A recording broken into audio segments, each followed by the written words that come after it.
Hi YouTube, welcome to this video. Gate to Babylon, the gate to everything. Today we're reacting to the latest video of the channel Artur Rehi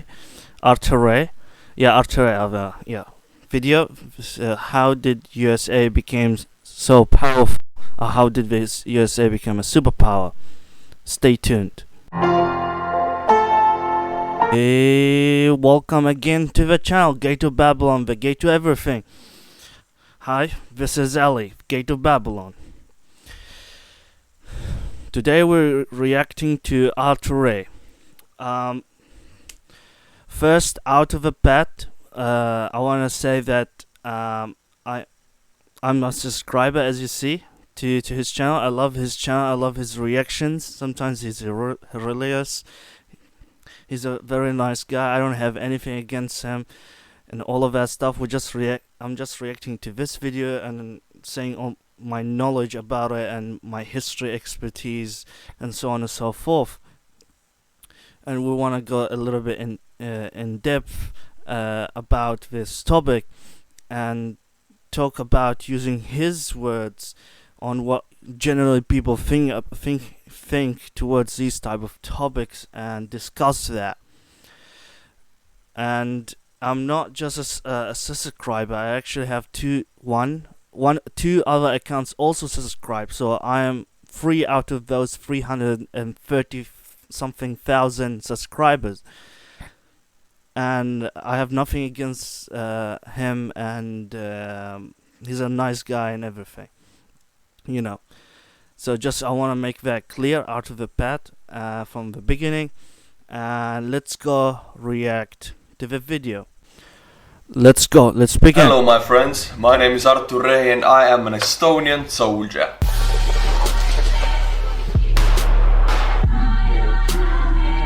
He has really nice reactions.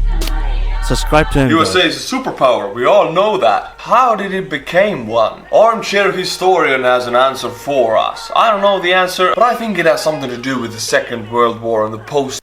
Yeah, it has a lot to do with the Second World War and also First World War. How long you go back to history, it determines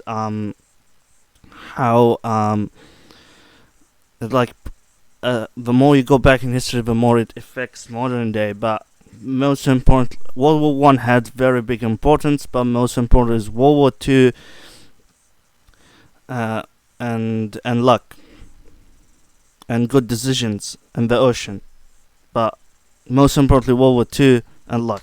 War economy and loans it made to Europe. While Europe and the rest of the world was recovering from war, USA was skyrocketing up and That's literally true. Going to the moon.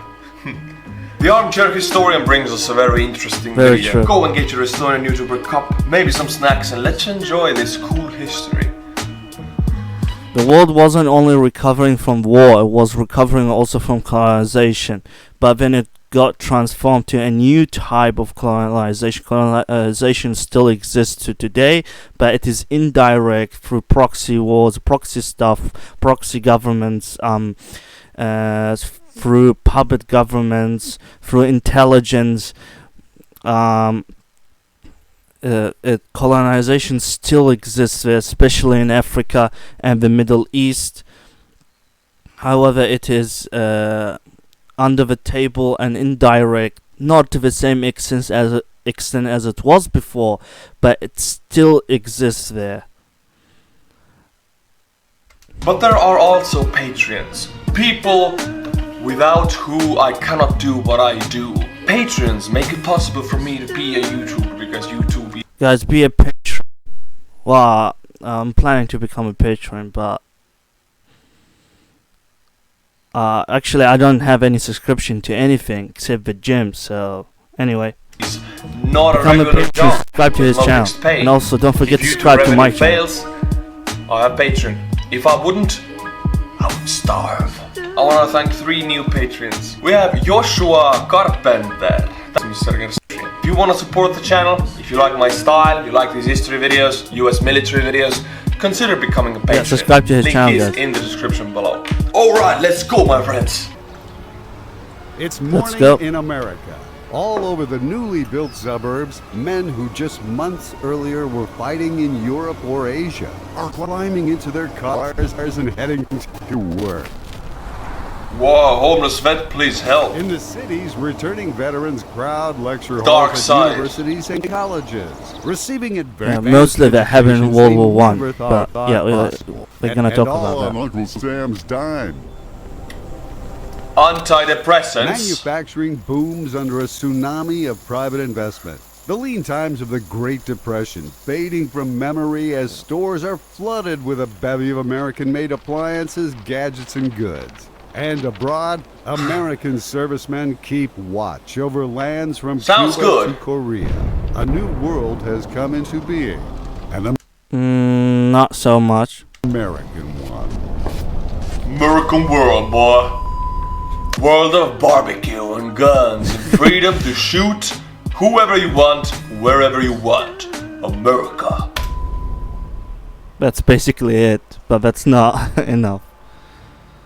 Hi, I'm Griffin Johnson, the Armchair Historian. In Now today's subscribe to the video, other guy we will channel. examine how the If United you're finding here, I'm reacting to Artur Rehi. Artur Rehi is reacting to the other guy channel. Imagine if someone else comes on and react to my channel video, reacting to Artur Rehi, reacting to this guy channel. I forgot the channel name, man. Anyway, that would be legendary if someone reacted to my video. Perfect. 4-dimensional reaction. United States went from an isolationist democracy uninterested in world affairs to one of the two superpowers spreading their influence around the world. Yeah, exactly. First, we'll Yeah. look at the effects that entering the Did you see what happened there? We both said the same thing almost. Yeah. 3-dimensional reaction. Somebody jumps to this and react to my video. What becomes 4-dimensional reaction. Let's go. Second World War had on the American economy. Next, we'll look at how America placed herself in a preeminent position in the post-war world. And lastly, we'll take a look at the political maneuvering, economic luck, and the cloak Economic luck and political maneuvering, the CIA. Those are the most important thing, basically, overall. and dagger exercises it I took want to say everything is important, but those are like the most important. It's like a spider web, but these are the biggest stuff. to get there. So now, let's look at where America was before entering the Second World War. Good approach. Yeah, U.S. has worked so hard to be where it is. It didn't work that hard. There was a lot of luck, but there was some good decisions, but there's also a lot of luck to it. Working hard, they did what they should did.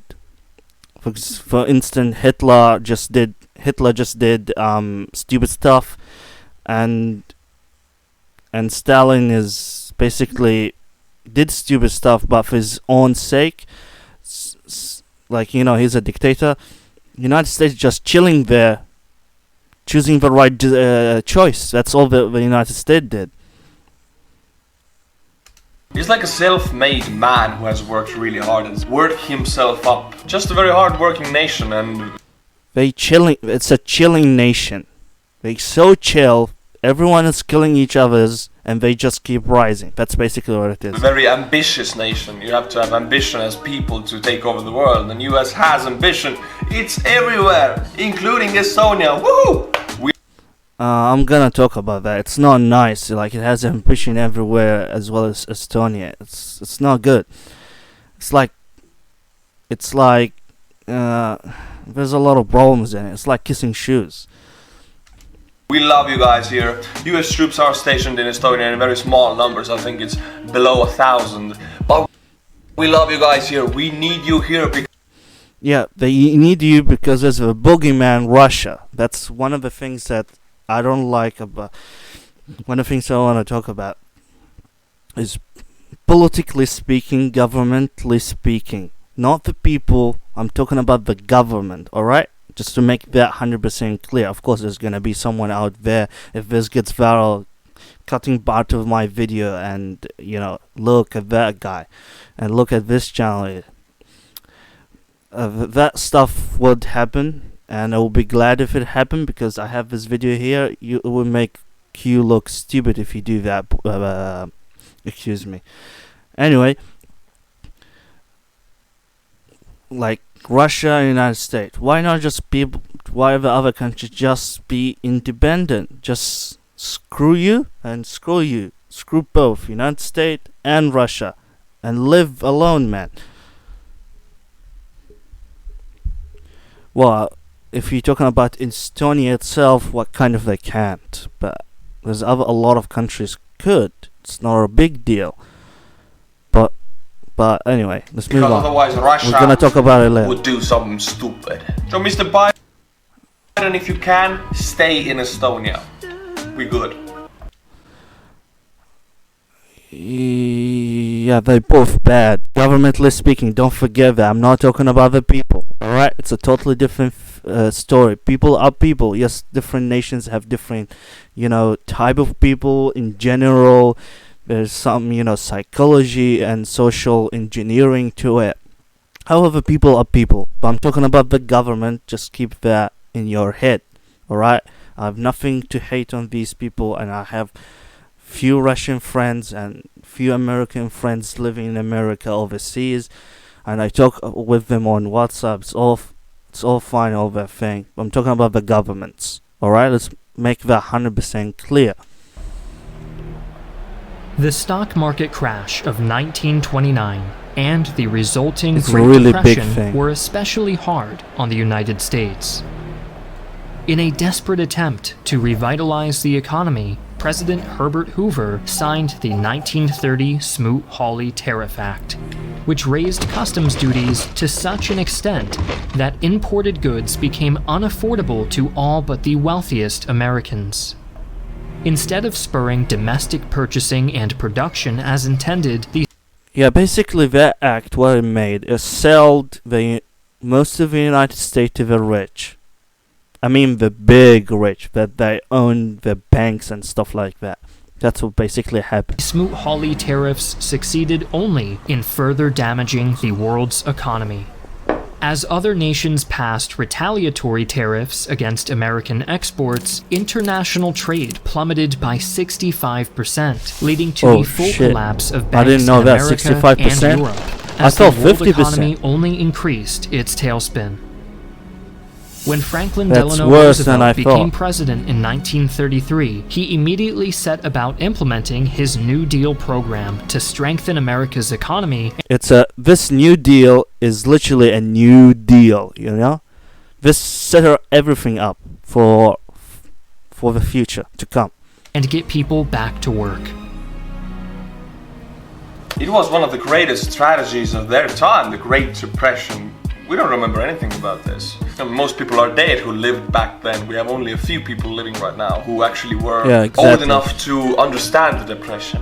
Most importantly to learn from this is never repeat the Great Depression. Alright, in 2008. We almost repeated the Great Depression. We need to a little bit adjust capitalism so stuff like this never happens. If we stay as we are now, in the future, at maximum, somewhere in the end of the 21st century, if not in the 2050s, something will happen. And if something will happen similar to the Great Depression, similar in terms of how it looks, in terms of, economically speaking, but on the people, in terms of the price, is gonna be even bigger. The impact of it and the people gonna be affected by it, and the starvations are gonna happen because of this, and the people gonna die much, much, much greater than the Great Depression in 1929. Much greater. I'm talking about more than 10 times. I'm serious, seriously, I'm not exaggerating. In fact, it might be even greater and more destructive than what I think. Alright? It's totally unpredictable.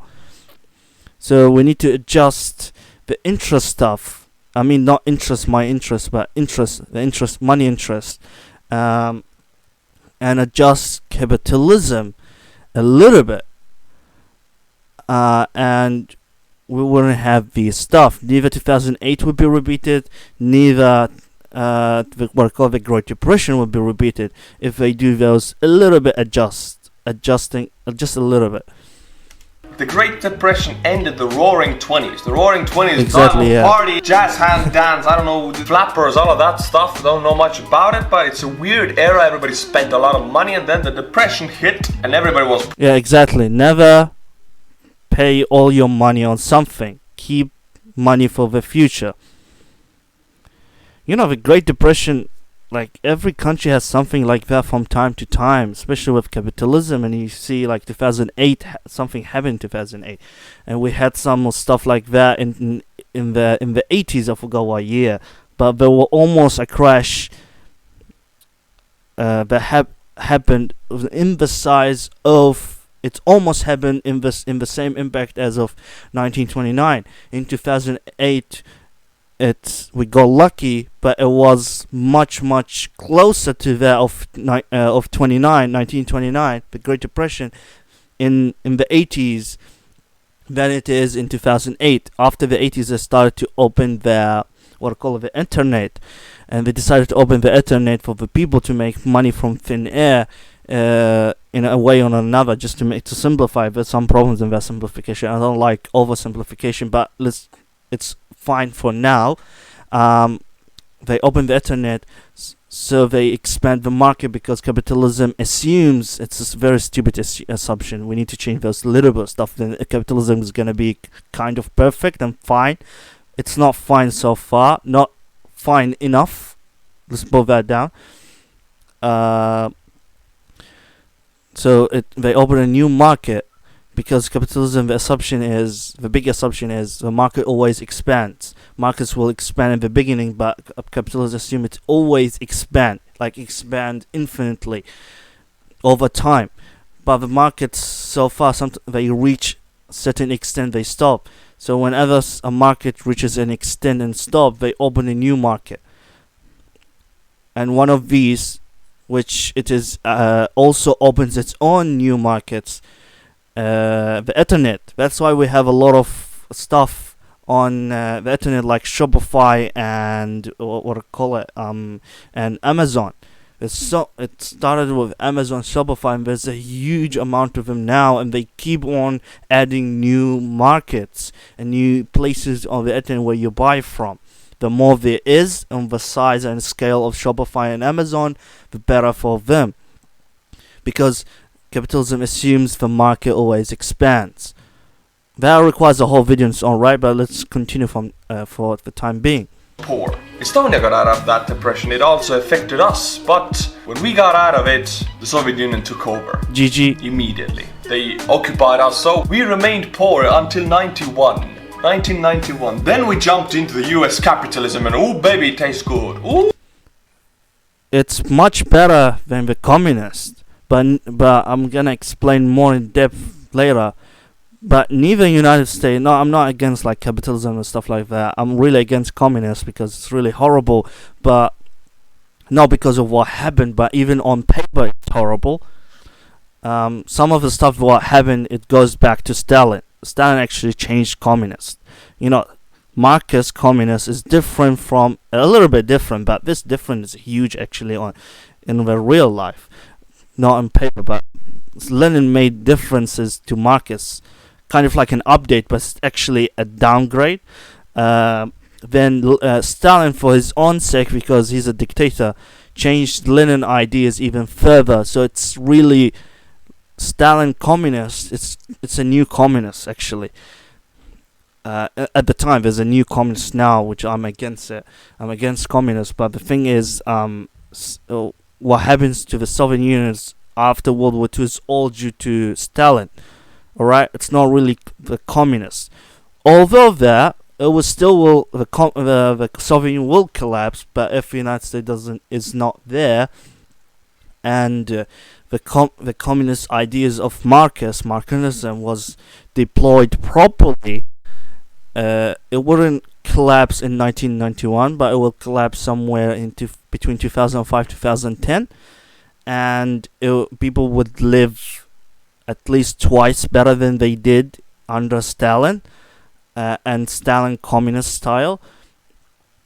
for most of the basically during the Cold War, they will live twice better. However, when it collapsed in anywhere between 2005 and 2010, I will estimate it will collapse harder than the Soviet Union did collapse, and I would say that even Russia itself will break to different countries.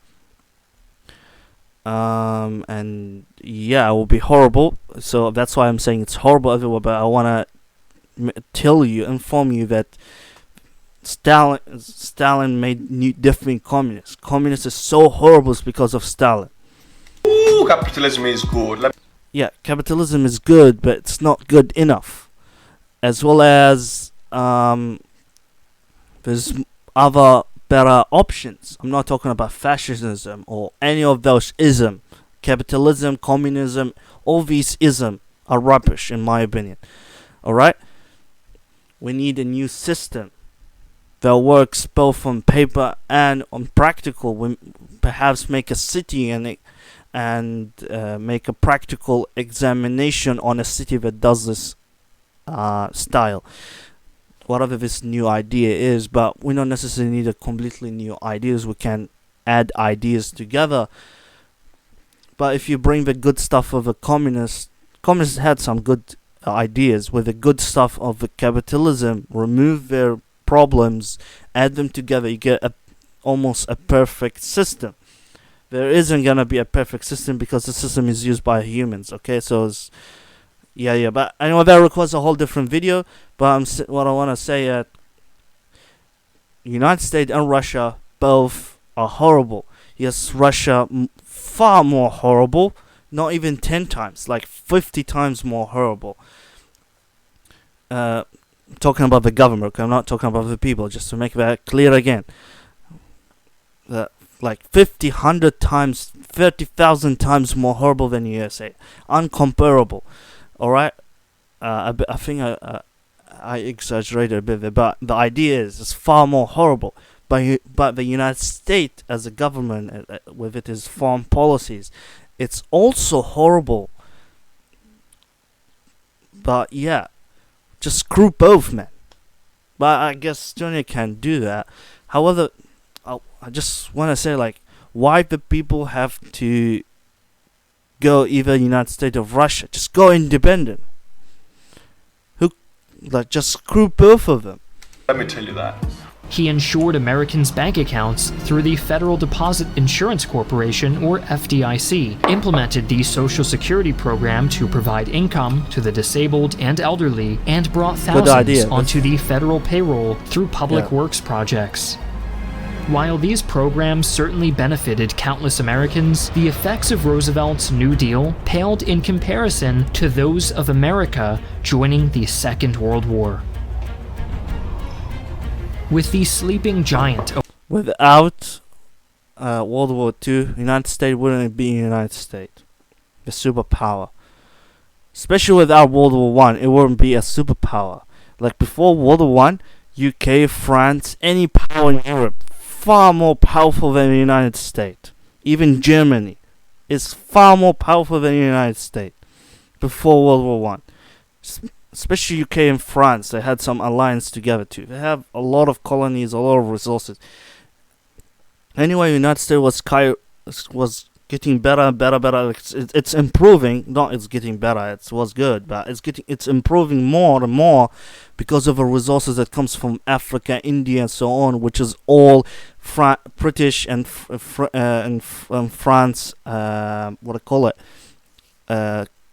Colonies. And the oil from the Arab world and other part of the world, Venezuela and so on, and so the United States improve. But even considering all of that, still there's UK and France far more powerful than the United States, even each one of them by themselves, until World War I. But World War II is actually what decisively makes United States a world power. Awakened, the United States saw a tectonic shift in economic activity. Tectonic shift. I love this word here. Perfect choice of words. very good explanation. Between the draft and the industrial sector experiencing a massive demand for new laborers to produce war material, unemployment. Yeah, without World War II and the need for factories to produce war materials, United States wouldn't be United States. It would be just a random country in a random place in the world. It'd still be powerful because United States is huge and they have different climates, different resources. They decent. Plus they have decent control of North America and some control in South America, and they fine, but kind of the least powerful in World War One.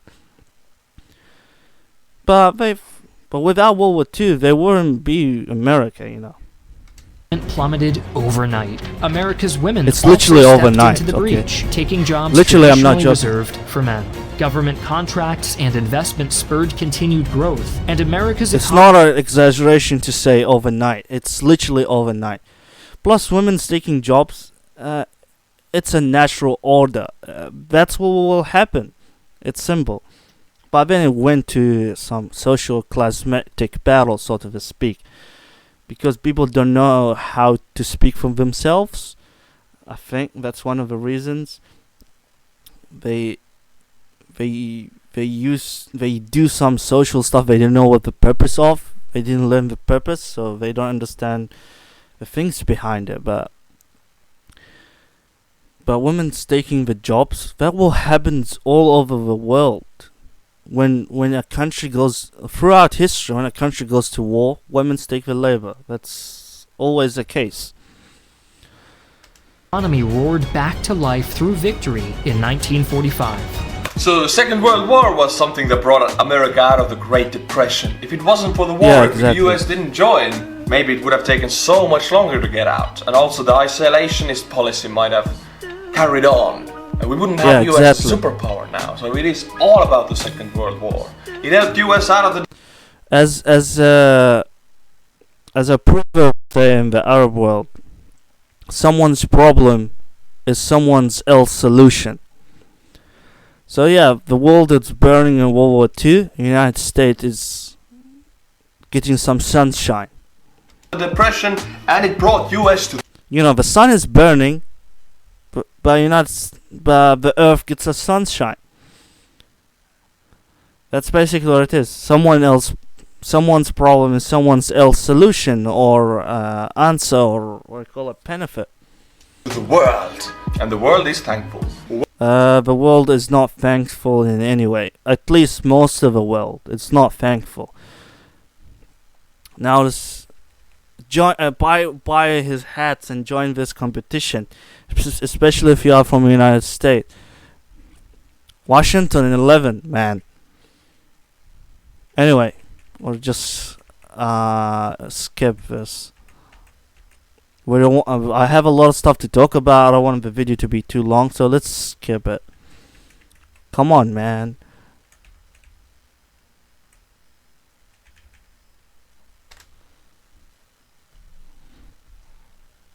With Europe, infrastructure, Soviet, most of the were withdrawn and not. I want to see some other states see that, because my friends, this truly happened. Maybe a nuclear bomb. Arguably, the dropping of the atomic bombs on Hiroshima and Nagasaki marked a new chapter in American history. The isolationist America. Not literally. It's not the nuclear power that made a new chapter in American history. The nuclear power made a chapter in the history of the world, but the end of World War II in the German side, that made the European side, that made a new chapter in American history. I won't put the nuclear weapons on a new chapter in American history. I put that's a new chapter in the world history. But for the most part, world history from after World War II is American history. America of old perished in the nuclear holocaust that ended the Second World War. The United States was the only allied country to emerge from the war with her economy not only intact, but thriving. As Yeah. government contracts ended and subsidies were withdrawn, private investors It should be noted, however, that America still experienced downturns. There were 4 recessions between 1949 and 1960, and unemployment reached its head once more in the post-war world. Yeah. So it took a little more time to get out of the depression, but you think about it. Most of the Soviet Union infrastructure was destroyed and bombed because Nazis occupied most the European part, which where most of the Soviet people lived actually. Most of Europe's infrastructure was bombed and destroyed. Asia, the same deal. Only US. Britain was destroyed. US had only intact economy, infrastructure, and ambition. Because they are far away. Of course they have ambition. They are the only one in the field. A lot of money to throw out to make Europe pay the money back very slowly and, you know, closen its connections with Europe. Actually, the United States stole from Europe. It didn't. United States stole the European gold, and when they couldn't attach their currency to gold because they ran out of gold and all that stuff, they just said, "Hey, our currency no more tagged with gold. It's a lot tagged with oil now." And now the European, like, literally, they're not gonna give their gold back. So it's basically United States saying rip to Europe, to the most part, not a lot, but this is a big part actually, and I don't think so. The world is thankful, but still, of course, it's far better than Russia. But I'm saying screw both. Smart move. As a government, okay, don't forget that. I have nothing to do with the people. People are people. investment took their place. Consumers were able to purchase goods and appliances that had long been outside of their economic reach, and they Especially the Muslim world and rest of Africa, because the Muslim world is part of it. It's like half of Africa, and Africa is huge. Don't look at the map. Africa is bigger than it looks on the map. And rest of Africa, they totally not thankful. All the wars and stuff happened there, and previously they were colonized. They're still colonized and all that shit. Yeah, the middle people, which is Middle East, they're in the middle. They squished between Russia and the United States. A lot of people in the Middle East was like, on a public point of view, they're like, screw both, man. They both like literally playing with our ass. But the thing is, because of colonization and stuff, we had a lot of dictators and whatnot. Even not just dictators in terms of like they rule everything, but tyrants, and so it makes money for them, so they went with it. Most of the countries of the Arab world and even Africa that joined the communists, Russia, Soviet Union, against the United States, they did that against the United States because the United States was annoying them, or as they thought. However, yes, they allied them with the communists, but they're not communists. They're neither capitalists, neither socialists. They just dictatorship tyrants. They just do whatever to make money for them. That's the thing. So they just say we are communists because they want to go against the United States, and they want someone to back them up. So they just chose Russia because the second power, and they just took a simple game, tails or head. Most of the people don't want even to play the game. They don't want tails or head. Fuck both. But the tyrants want to make money fast and quick. They want someone to support the power. They want to stay tyrants, their dictatorship. So they just chose a side. But the system is not capitalist nor communist. But surely it's not communist at all. They used their new economic power to spur more and more spending and growth. This transition from a war economy to a consumerist one was the bedrock of America's post-war preeminence. Yeah, but none of it would true. be possible without the influx of working-age men coming home from the war, ready to start their new lives in this revitalized country. Returning GIs stepped off their boats, planes, and trains to find an America totally different from the one they had left. Yeah, true. Many would remember It's the mistreatment completely of their different. fathers. America after World War II, just like by a month, even less, is, how to put it, it's 90 degrees different. It's dynamically every person has a word they have a problem with. I have a problem with this word. Come on, man. Dynamically. Anyway, the 90 degrees of a line totally different.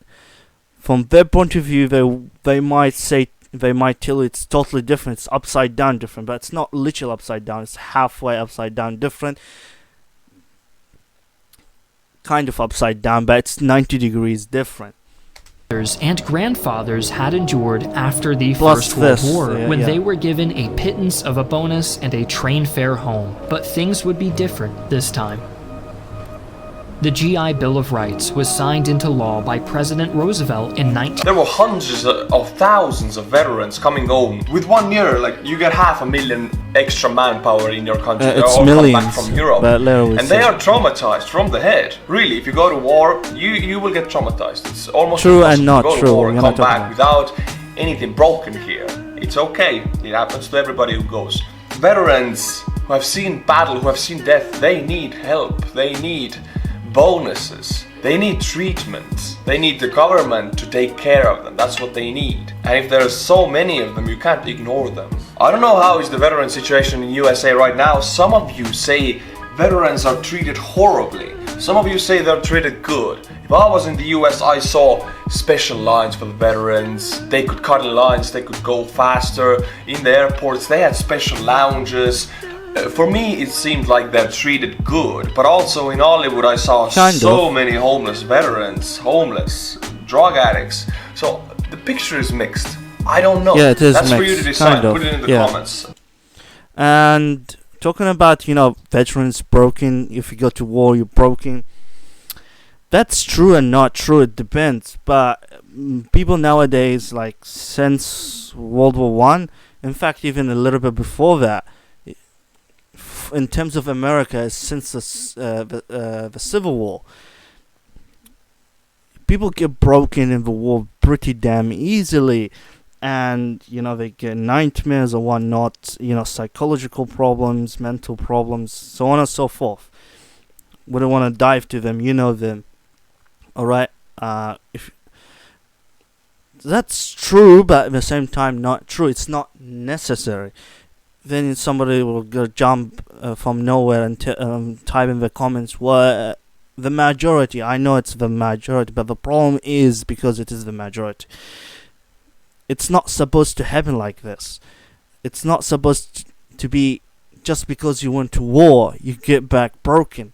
Somebody gonna type down in the comments, I'm a veteran and what was it? I forgot. Oh man. Yeah. And you didn't go to war. You don't know how war looks like. Seriously.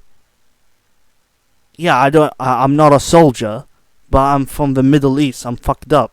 Anyway, but the thing is, even like when I was a child, like right up, if you in the window, like my house, my family house was right in the front of the street.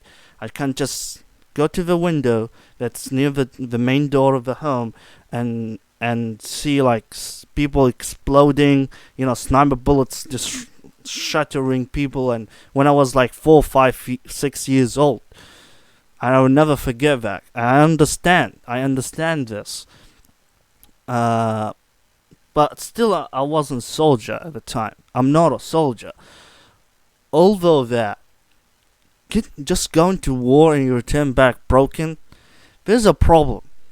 The thing is, I'm a historian. I'm a history nerd. And if you go back to history, we don't see this. It's very, very little people that get broken or get psychological problem from going to war. Yes, war was different back then. Like, especially before the coalition wars. War was different. I know. But still, from a soldier perspective, war is war. Doesn't matter. and it is, in fact, it's more likely to die on the battlefield in ancient warfare, before the coalition wars at least, from that point on and backwards, it's more likely to die and get lose a hand or leg in war, in a battle, in a siege, in a skirmish, than it is in nowadays. And even in World War One and World War Two, yes, a lot of people died. It's because a lot of people engaged to it because there's a huge population.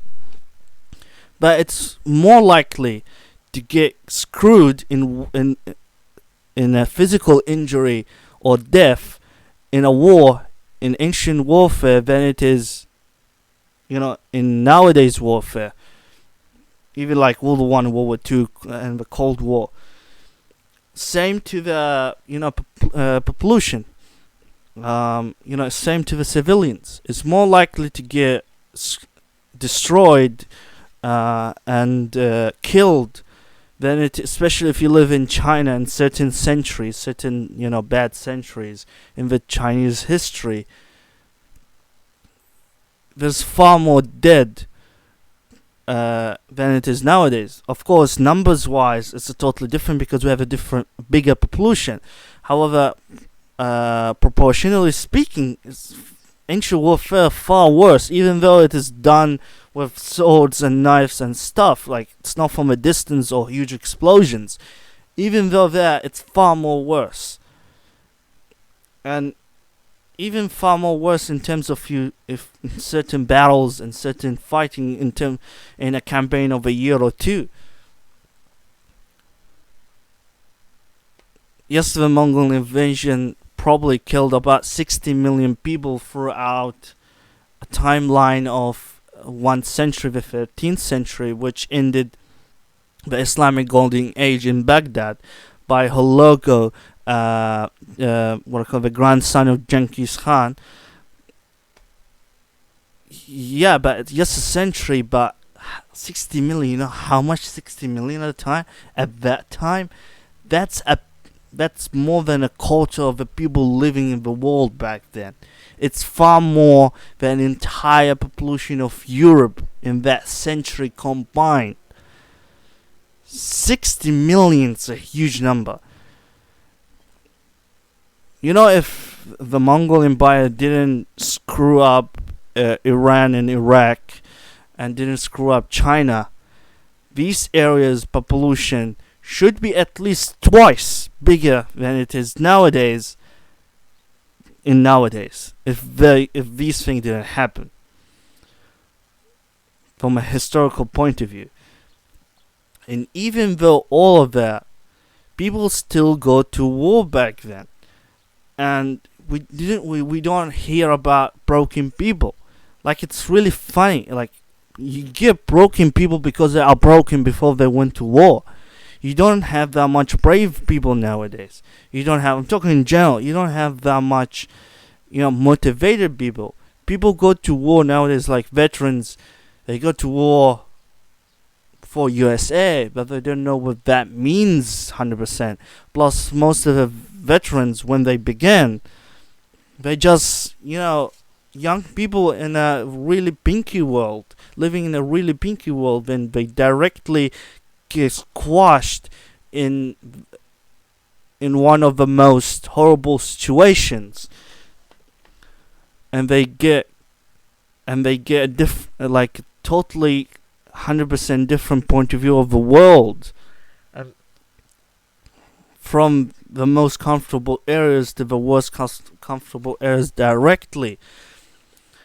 And because most soldiers join at the beginning, they join the military just for fun, or at least because they don't know what it is like in war. There's more depth to that, but I just want to make it as short as possible. But the thing is, what I'm saying is, most soldiers don't know what they're doing. They're just doing it because they have been told to do it. And if you are a soldier, please just leave the U.S. Army. Because U.S. Army is doing more harm than good. Alright? Please leave the U.S. Army, seriously. But I have nothing against veterans and soldiers. I understand they doing it for the country in a way or another, and for the money, it's their job, so on and so forth. Even though they are much more engaged in making the world, especially in the Muslim world and rest of Africa, really horrible, but I'm not putting any weight on them, and I accept their situation because I know what it feels like. I understand. I comprehend it. Perhaps not 100%, but I know some of it at least, and I know you have nothing to it. It's all the government. I understand, but whether you left the military or not, it wouldn't. I have nothing against you. Like I don't hate you or anything. I don't hate Americans at all. There's a lot of good stuff about Americans. From the U.S.A. Even the soldiers.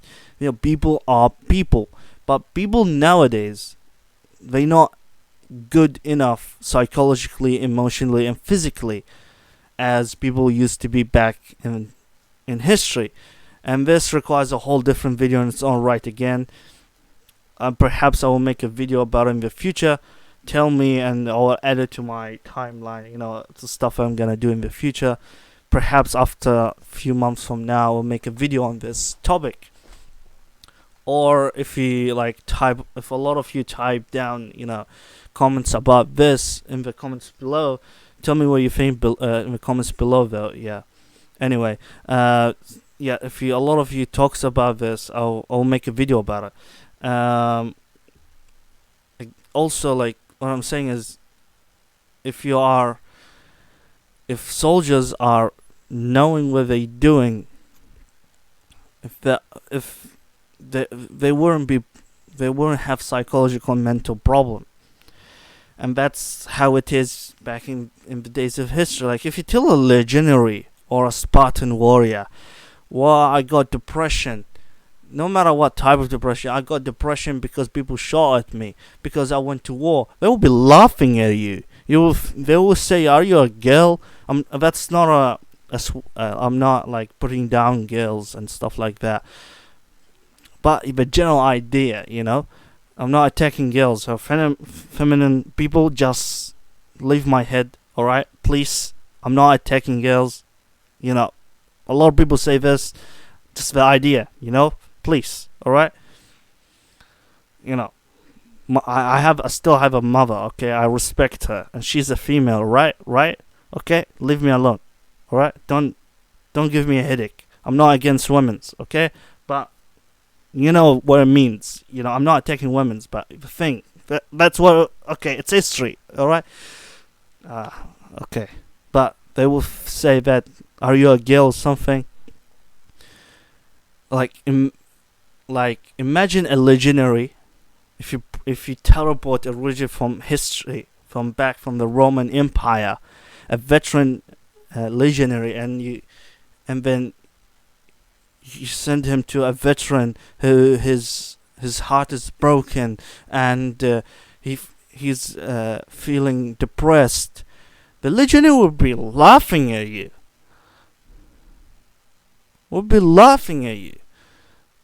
Seriously.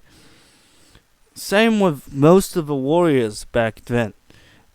Even average Chinese farmers, they just get summoned for war.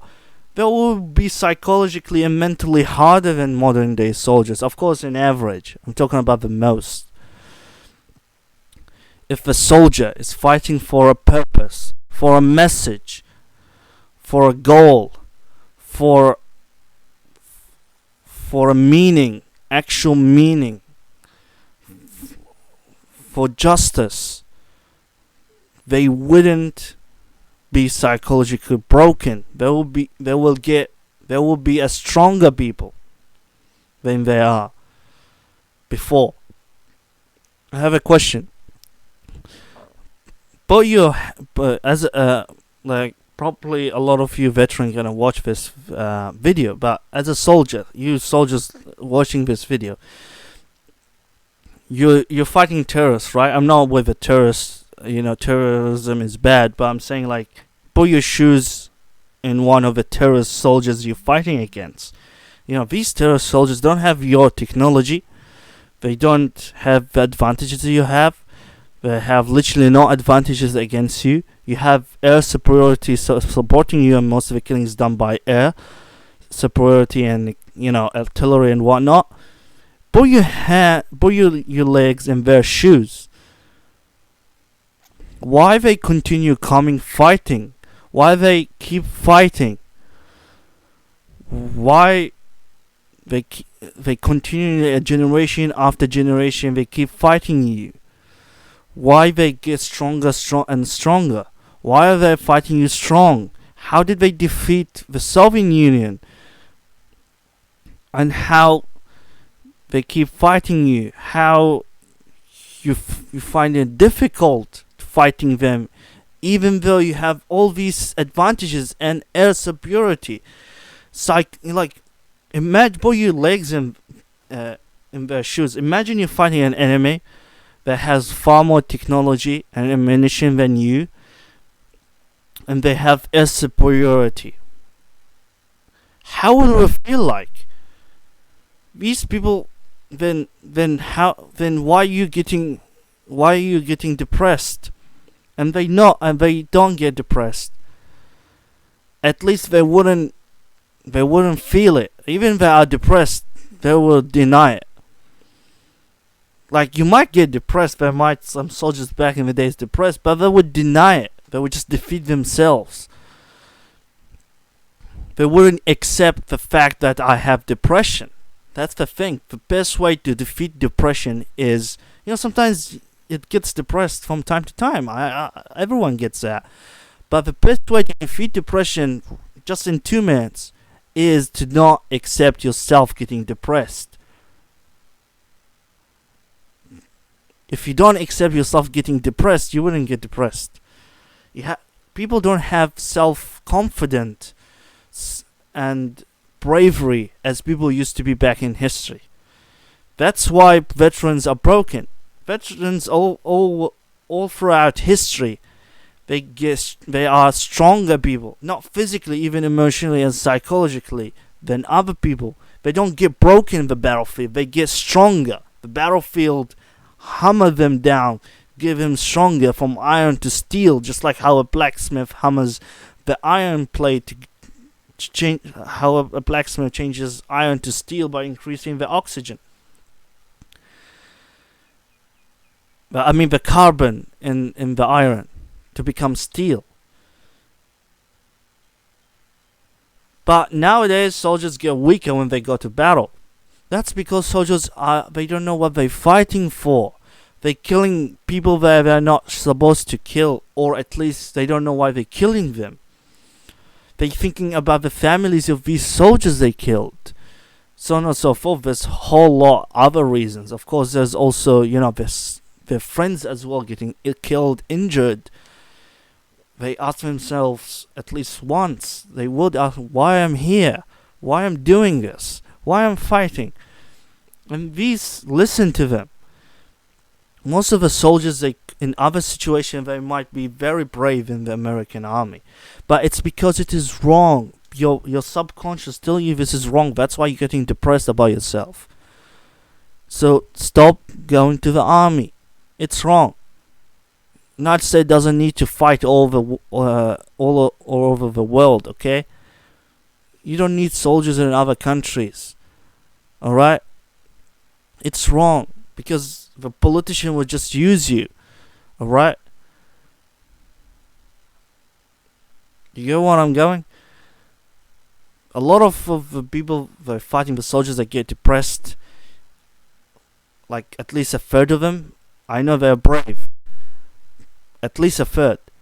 But they still get depressed. Because subconsciously or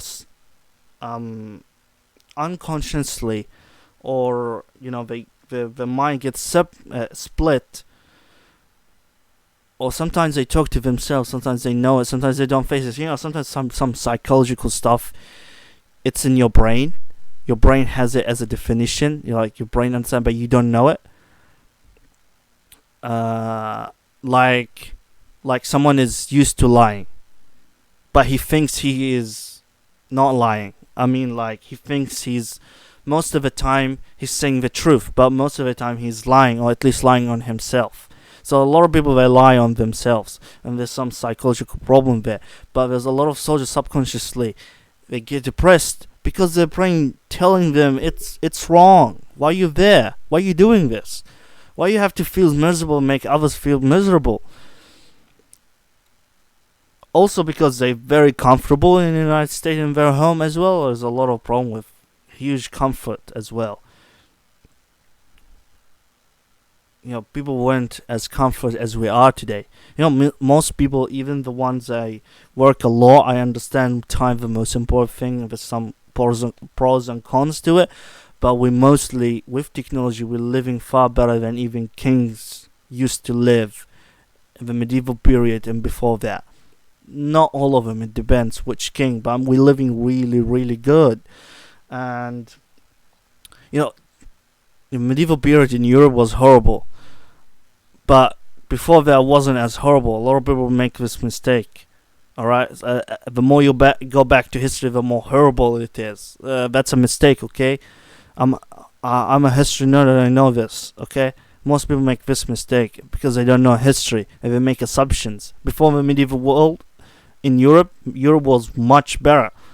It got worse after the medieval period. Even all these scientists, they got it wrong in the medieval Europe. It's because it got also worse. It wasn't something worse than that. Like, they got it backwards. Alright? Not the solution backwards to this scientific problem, but even the science stuff, they got it backwards. Anyway, but this is why veterans get depressed. Veterans shouldn't depressed. Or at least very little, not really a big problem. Like, soldiers nowadays need to take drugs to go to fight. Put your legs in the terrorist shoe. Why they fight? They don't take drugs, man. But a lot of you take drugs to continue. Not actual drugs, some medicine stuff, but still a drug, in a way or another. But you take medicine to continue fighting. Others are not. The terrorists are not. Put your shoe. Why are they doing that? The terrorists, why are they doing that? Anyway, you go where I'm going. That requires a whole video. So I want to read your first-hand experience. How are American veterans treated nowadays? Yeah, me too. I want to know that. And Put it promised down in the myriad comments below. benefits to returning Go watch veterans, his video and from put it in the federal comments guarantees on home loans to subsidized university or vocational education.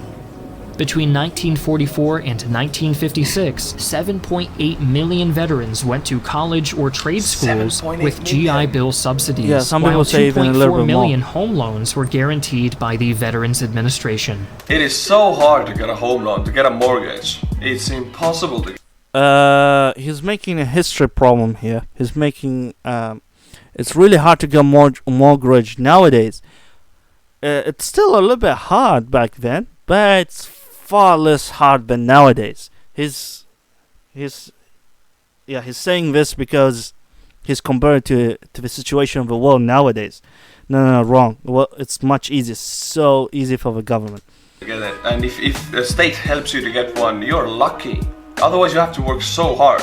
Right now in Estonia, also, to get a mortgage, you have to work so freaking hard. Yeah, it's if just the state now. helps the vets, whew, that's good. That's a big bonus. It's still a bonus though, anyway.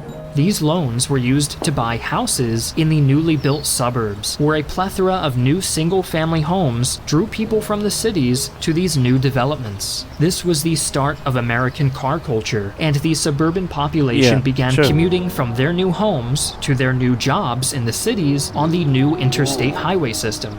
Life was good in the new America, but there were many excluded from this newfound prosperity. Also that's true, yeah. Black veterans faced a brand new Very war sad. on the home front. Their first battle was obtaining GI benefits. One of the key compromises that ensured the original law's passing was the condition that aid be administered by state governments rather than a federal agency.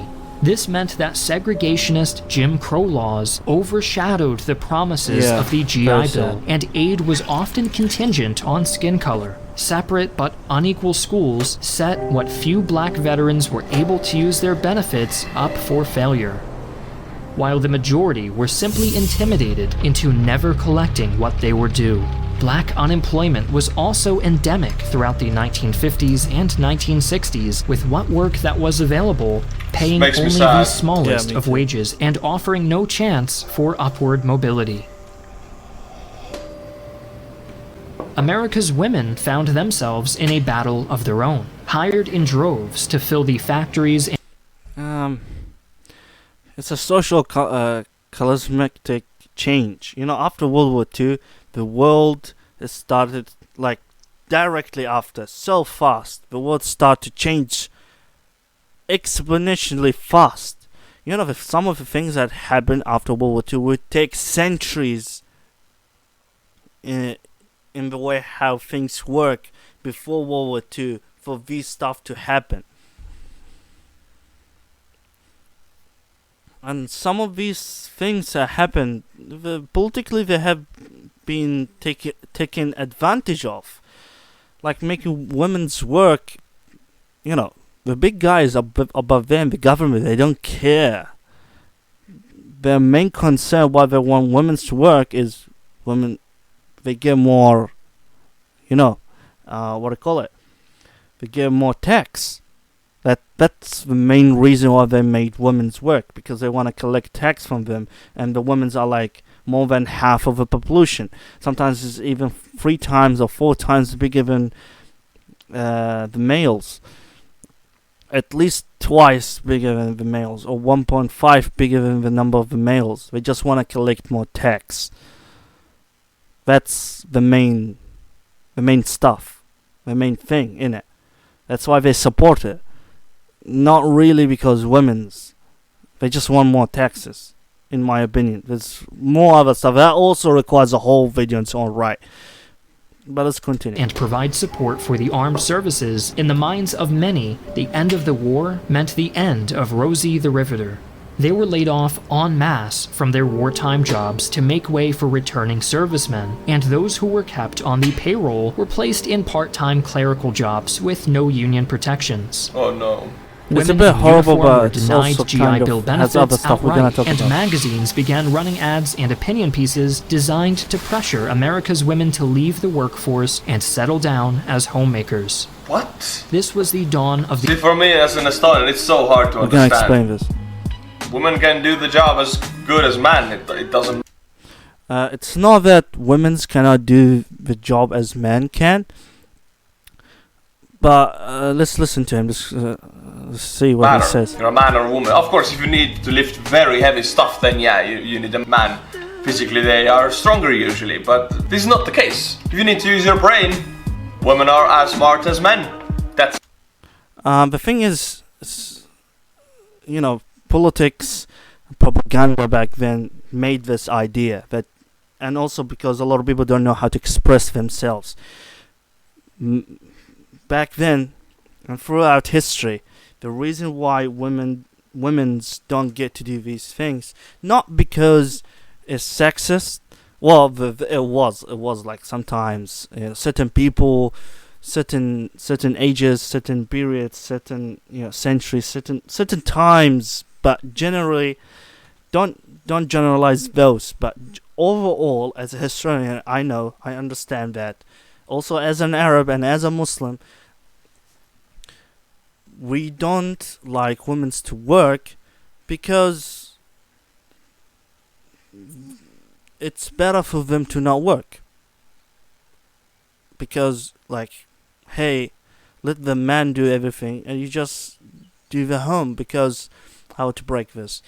Because simply, it's not because women cannot do what man does, but regardless of whether the women can do what men do, regardless whether the woman is even better than the man, it doesn't matter.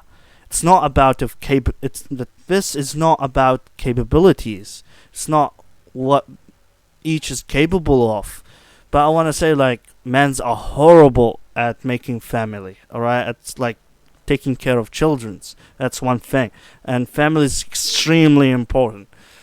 Most of us problems we have nowadays, social problem, would be fixed if children are raised properly.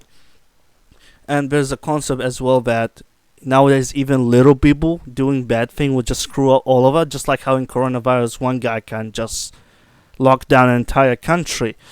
It happened here in New Zealand. In New Zealand. It happened here in New Zealand, man. One person just was running around, and we all went to lockdown because of one person. It's not really because of one person, but it happened at the moment because of one person. It happened in other countries, like one person just screwed up the entire country with corona until now. And the world is so big, like very little people doing bad thing would just screw up the rest. That also requires a whole video to explain. But the thing is, in terms of the women thing, it's not because they're not capable or not capable enough, or men are more capable. It doesn't matter. Regardless whether they're capable or not, they're not supposed to work. They shouldn't work. If it's necessary for them to work, that's a different thing. We're gonna go to it. Don't hate me for that. Let me explain. Alright? Give me the right to express myself. I'm not against women. My mom is a woman, alright? Come on, man. Just let me explain. So it's not about first point, it's not about capabilities, it's regardless. The other thing is because family is very important, and women are really good in family. And it is very, very clear most women are better by far a lot than most men in family business. Because children are the future. If the children are screwed from the beginning, from childhood, it will screw up everything. We'll get Donald Trump, for example. Anyway, the entire family of Donald Trump is screwed up from the beginning, and it doesn't matter. Yeah, sometimes they have like a screw up father and mother and just screw up everything. We don't know that. We want to limit those things. Yeah. So the thing is, let me now jump to the important explanation. So the first point is, regardless, it doesn't matter who's better. Men are gonna work. As well to that, it's not about abilities. It's not about men are better. It doesn't matter. The other point is family. The third point is because men want to take care of women's. That's the drive. That's a man drive. And the thing is, nowadays, like kind of they make it equality, but it doesn't happen to be. It's pure equality. It's like white and black equality. It makes everyone equal. But with this, what happening nowadays is the man is accepted. All men are accepted to do what man does plus what women does, and women are also accepted to do what women does plus what man does. That's the problem here. Men do what men do, and women do what women do. Of course, there's outliers there and there, no problem. The thing in terms of the work, if a woman wants to work, I don't have a problem in a woman wants to work, especially if the work wasn't something that brought stress on her, something that brought huge responsibility on her. Perhaps she didn't have a family yet. It doesn't matter. I will encourage women to be teachers because they are far better teachers, even my experience as a student and everything else, than men are.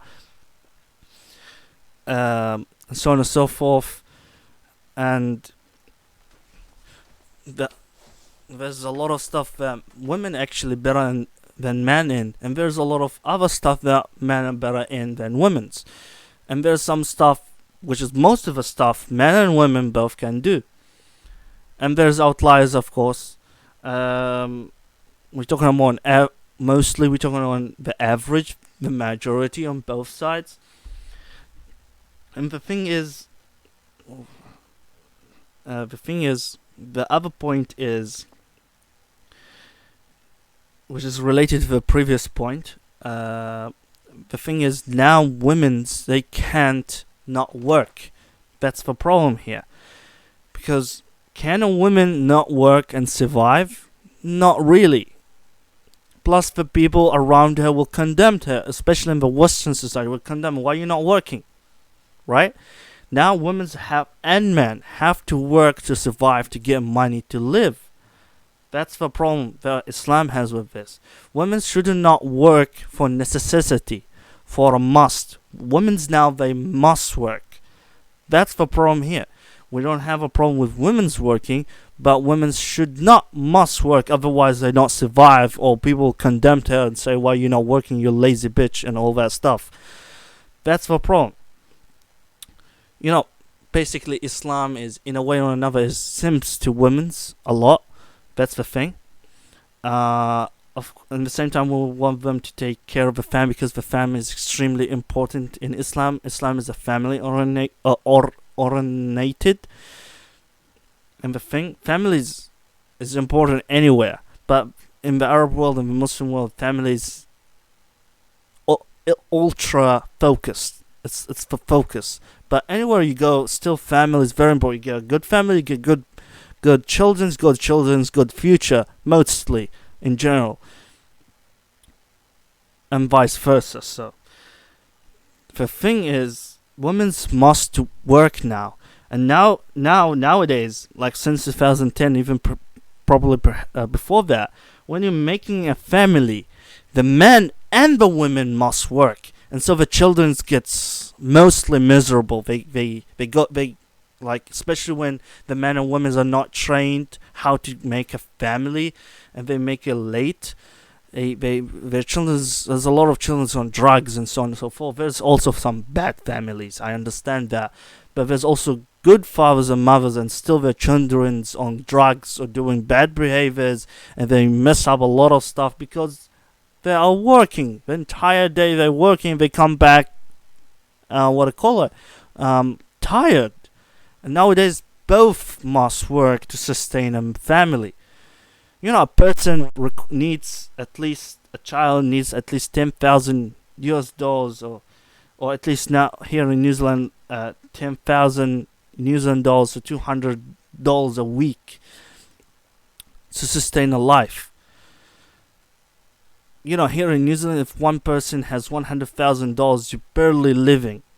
So you need the mother making $100,000 a year, and you need the father making $100,000 a year to sustain the good lifestyle of the Western world. That's why some families have problems that they're not doing what they want to do. The thing is, what I'm saying nowadays, when you're making a family, the father and the mother must work, and this makes problem for the children's, or potential problems for the children's. And I said, the concept where even little problems with some little people will screw up all of us, the rest of us. Now we have billions of us. You know, a million still a million, even if it is a comparison to a billion. That requires a whole video. But if 1 million in the entire world go crazy, we're screwed, all the rest of billions of us, alright? Especially if they are all over the world, you know? So I'm saying, like, even little people can screw up us, alright? Like, the 20th century had one Hitler, and we fucked up because of that. Back in history, like, there was thousands of Hitler all over the place on earth. So, yeah, one Hitler screwed all of us. Imagine there is 10 of Hitler and 10 of Stalin all over the place in World War II. That would be horrible, man. Anyway, what I'm saying is, even a million or so people living bad life, getting bad behaviors, will screw up the rest of us, even we are hundreds of millions. Alright? It doesn't take that much people with guns to screw up entire city life. Like, for example, Philippines, just a little bit of ISIS guys, like less than 3,000, screw up half of the capital city. That Artur Rehi made a video on before a few videos from this video, made a video on the Philippine thing that happened. It doesn't take that much people to screw up entire city and the people living in it. That's the world we're living in. So family is extremely important, because family limits down getting bad people, because the children will get risen properly hopefully by proper parents. That's why now we have a lot of social problems, family problems, depression, so on and so forth. It's one of the big factors in these problems. that's another problem, is both the father and the mother have to work. Before that, the women have to work, or either otherwise most of them wouldn't survive. That's the problem we have here in terms of Islam. We don't want women to work, but neither we want to limit their freedom and stuff like that. They had to be paid by the government. If they're not paid by the government, their husband will take care of them. If they don't have a husband, her son, if she was divorced, if she wasn't divorced, she's young or whatnot, her father, there's her brother, or even if it's a younger brother, there's her uncle, there is her father's friend. They all must take care of this woman.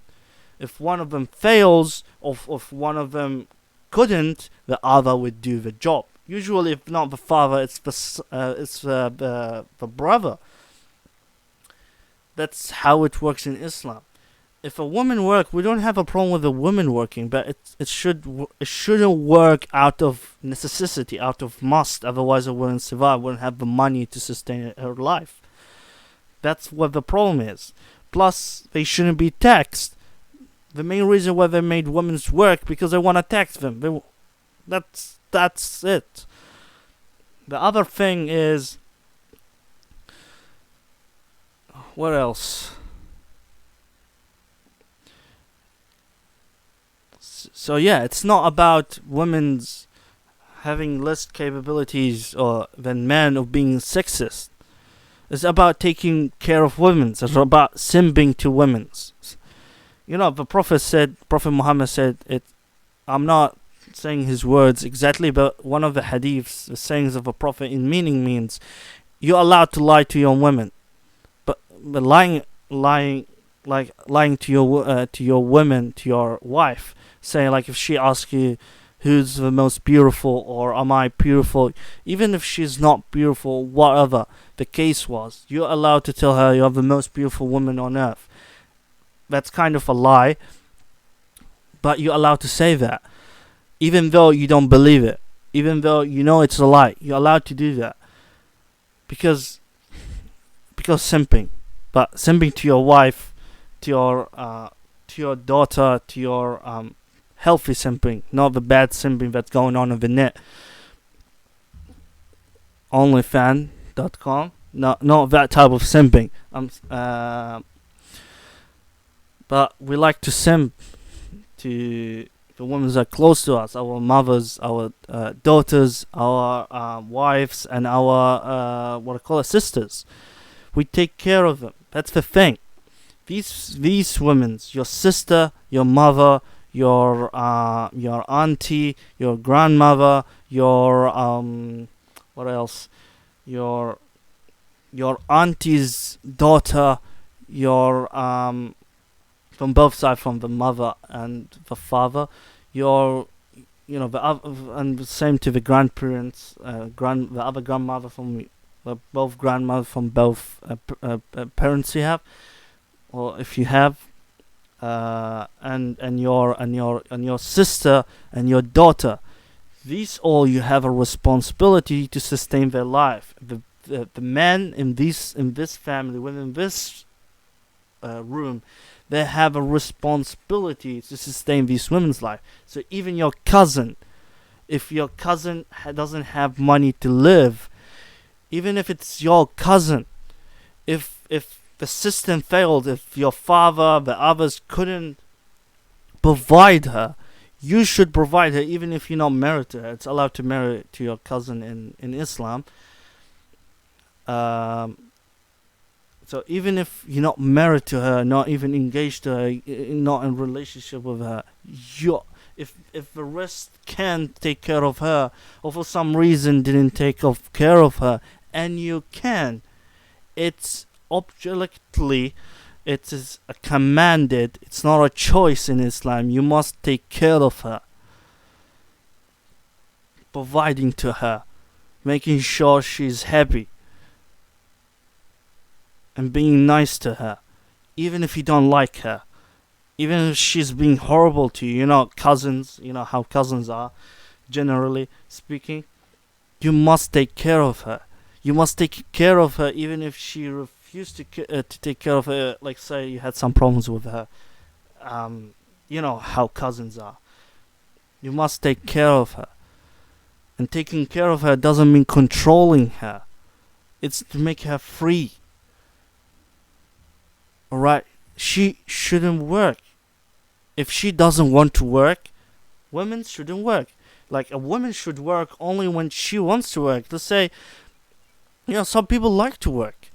It's a hobby sometimes. They might working, but sometimes it's a hobby.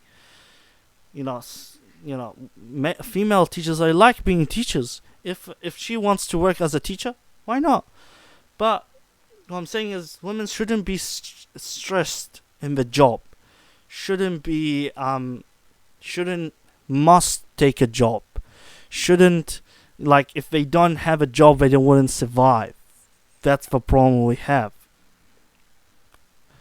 That's where men step in and sustain the woman's life.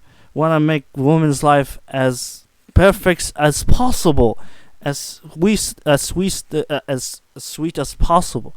The problem is, women must work, otherwise they don't survive nowadays. But nowadays, accurately, no one, if doesn't work, would survive. But the thing is, women shouldn't work. If they want to work, they should work out of just for fun rather than a must. Otherwise, like a necessity, they wouldn't live. Wouldn't be able to sustain their life. That's where the problem is. That's where this, like, not making women's work comes in. It's not like not making women's work completely shut down the women's. Like, if she wants to work, no problem, but it shouldn't be out of necessity. That's where the problem is. Where our problem as Islam problem comes in. Throughout Islam, women's even fought in war, alright, and especially in defense, but even in attacks, in offense. We had a lot of warrior women's, like both men and women's in the beginning of Islam were trained in the way of assault, even before Islam, in the Arab world, in the Arab culture. There was a lot of women are more skilled and even physically capable than men, even though men in the Arab world back then were living in the desert without technology, and the desert gets cold at night as well. It's not just hot. They're very physically capable, but there's women are more physically capable than they are, and there's women who are more skilled in the way of assault or more skilled in shooting arrows.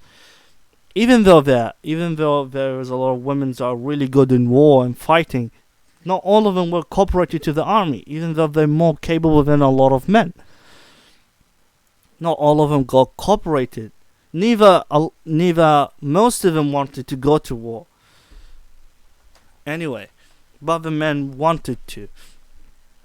That requires a whole video in its own right. But I'm saying, like, even though they still had 30,000 women who wanted to go to the fight, and they mostly helped in aid stuff, with the injuries and management.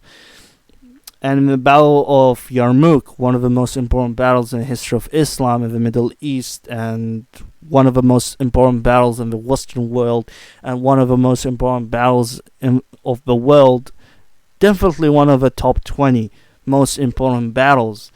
They had more than 10,000 women, and those 10,000 women pushed the men to fight harder, and a lot of them fought with men when the Romans reached the camp with the men of the left flank of the Arab Muslim army.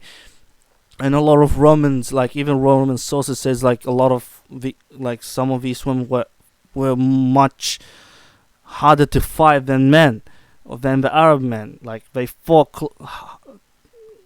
shoulder to shoulder and back to back with the men in the battle of Yarmouk, especially on the left flank from the Arabian Muslim perspective. It's not about men are higher than women. is about men taking care of of the women. Of course, there's people gonna abuse this idea. Of course, like bad people are bad people. That's a thing. But in Islam, we give mothers and women's a high regard. Like all women can become mothers. There are, all women are the man mothers, daughters, and sisters. That we're all one family. Alright? They all can be mothers.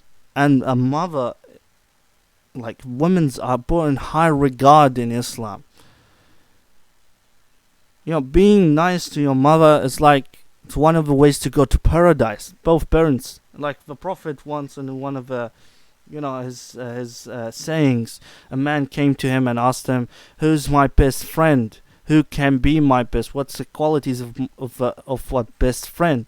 The Prophet said to him, "Your mother." Then he asked again, and the Prophet said, "Your mother." Then he asked again, the Prophet said, "Your mother." Then he asked again, saying like, "What else?" Then he said, "Your father." Your mother, your mother, your mother, then your father. Those are your best friends. But your mother 3 times. You see how important mothers are? And all women can become mothers. They are all our sisters. We respect them and we want to make their lives the best possible.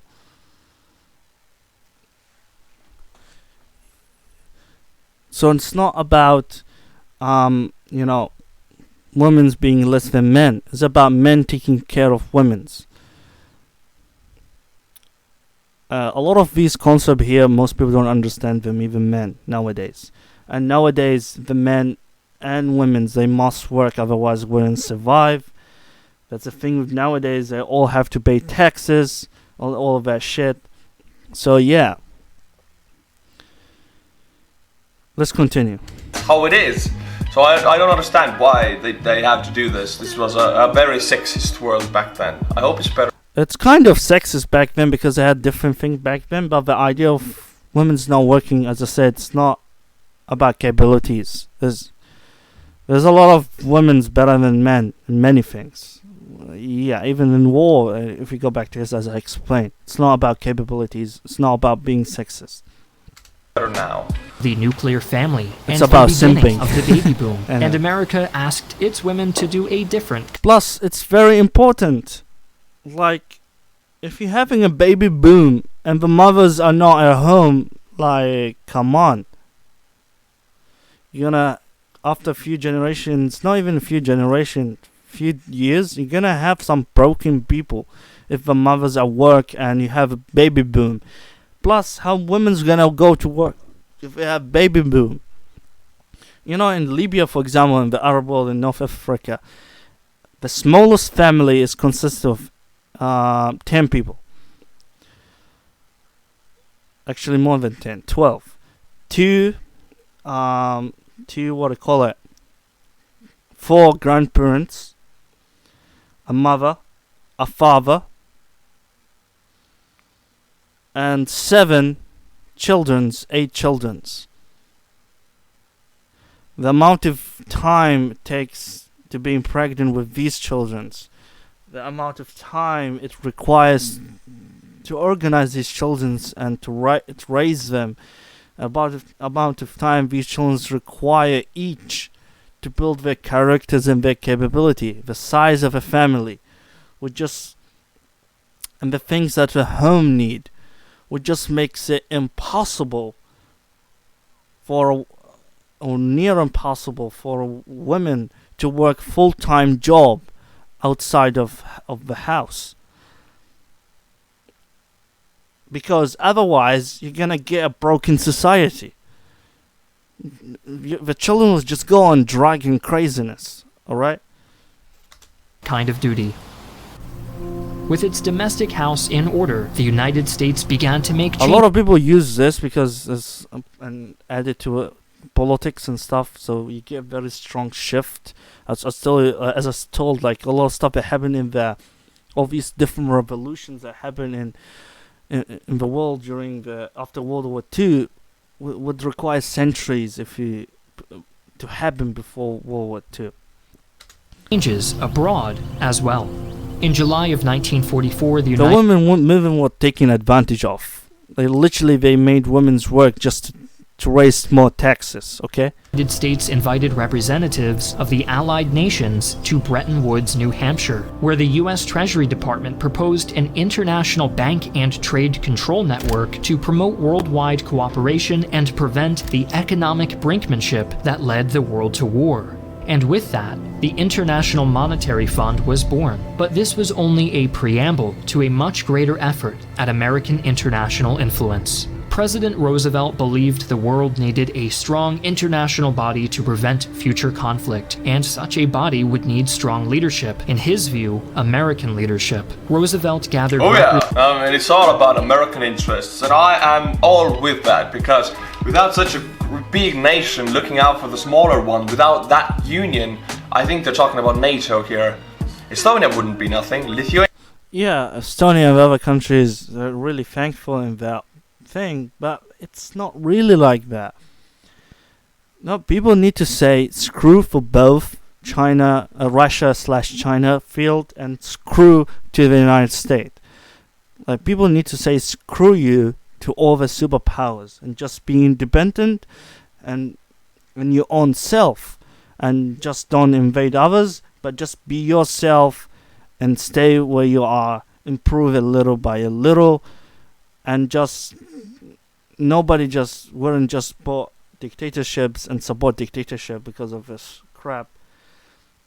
You know, people need to understand, screw both the Russian side and the American side. Why? The Cold War, I want to tell you, like, the previous Cold War wasn't a Cold War, it was the first Cold War battle. Now we have a different Cold War battle, second Cold War, but it's not a second Cold War, it's a second Cold War battle. And I will say the Cold War is the longest war ever, as well as it was a proper war, because a lot of countries outside the Western world was fucked up, okay? And in the same time, it is, in my opinion, Third World War, the Third World War, WW3, already happened. In my opinion, Cold War is a third war, it's a Third World War. So, yeah, it's still going. Why is that? Just fucking screw both of these dicks, superpowers dicks. Like, literally, the conflict between superpowers is like how Persia and Rome, which is very similar to the way how it is with United States and Russia. It's just who has the biggest dick and who can make other countries' ass bigger. That's literally what it is. Screw both of them. Come on, man.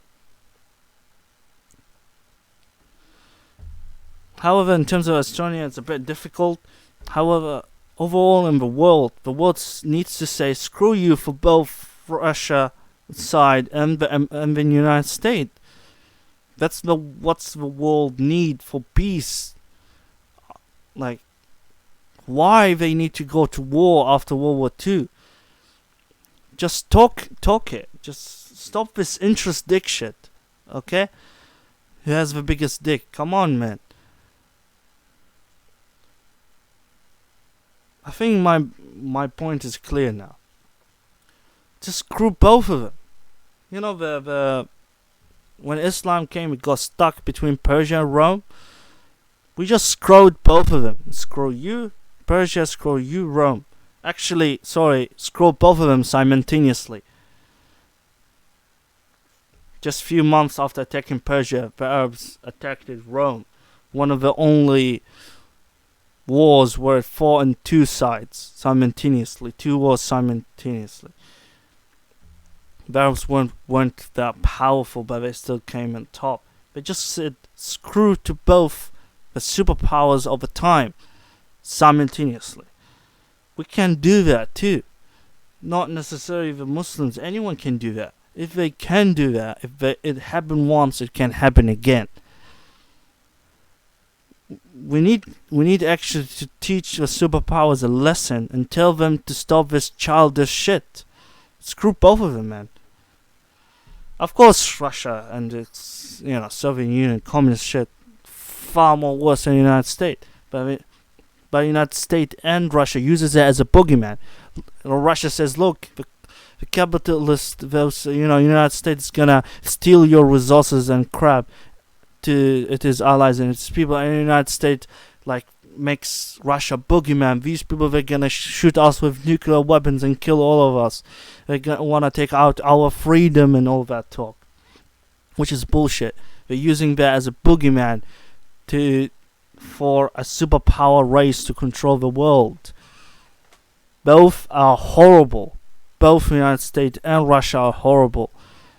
Of course, Russia far more horrible. I'm talking again government-wise. I'm not talking about the people. Soviet Union is far more worse.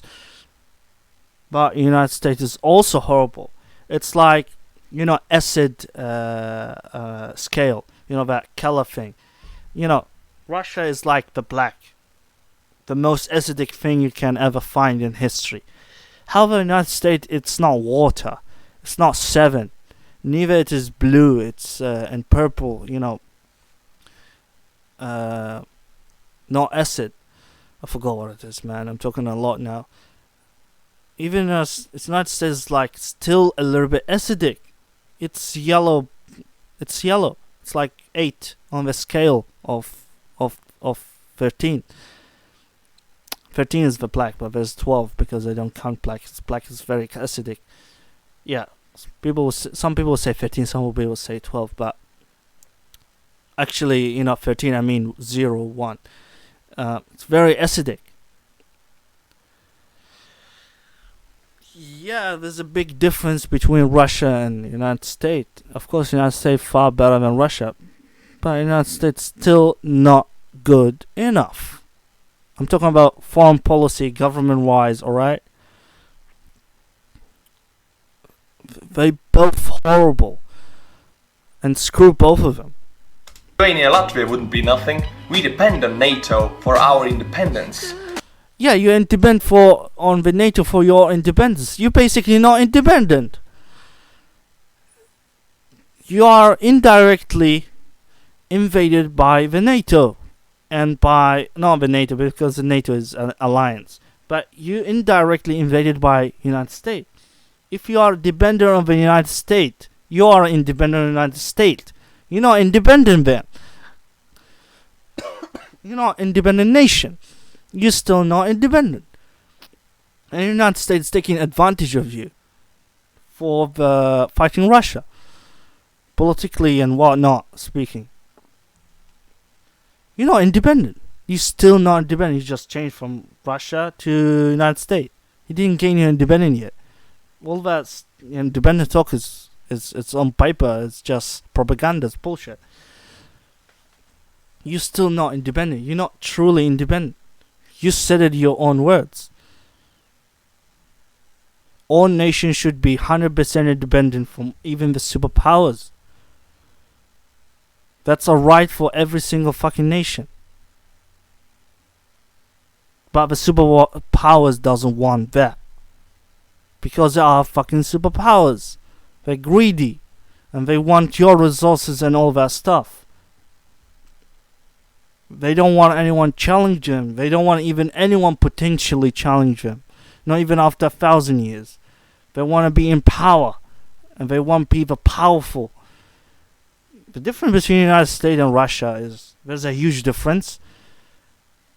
But both are horrible. But most people don't realize the United States is horrible because the United States is nice to some countries and not nice to others.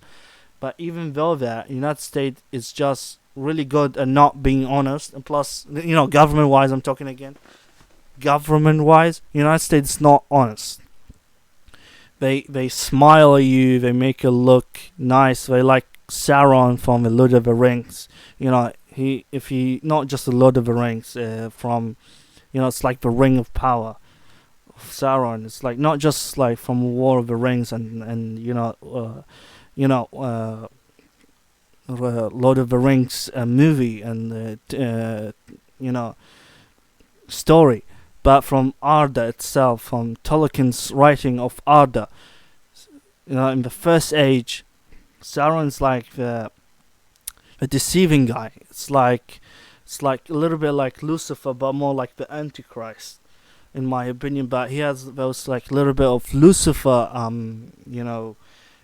Christian type of even Muslim type of thing where he looks nice. He's a shifter and he appears as a nice guy. He talks nicely. He's very merciful, but he acts it. He's really good in changing characters, putting masks, and the United States is very similar to that. The United States just has even in the country itself towards its own civilians. They just have an additional layer of lies, of mask. They make things looks good. They make things looks comfortable. They add a layer of an additional mask on top. Their real intentions, and they look the good guys. They smile at you and all that stuff. Government-wise, I'm talking. Okay, I'm not talking about the people. The people don't know this. Even the Americans will be surprised what I'm saying. But United States just has another layer of mask on top of it is government that makes it looks nice. Plus, there's a deep state in the United States since it began, since the revolution against the UK was concluded, and the United States the first 13 states won their independence. Since then, there's a deep state controlling, especially with the CIA. Like, what stops the CIA from controlling the government? Is there any more powerful something than the CIA? No, the CIA control everything. If that wasn't the case, why did John F. Kennedy got sniped out, assassinated by the CIA? Explain that to me.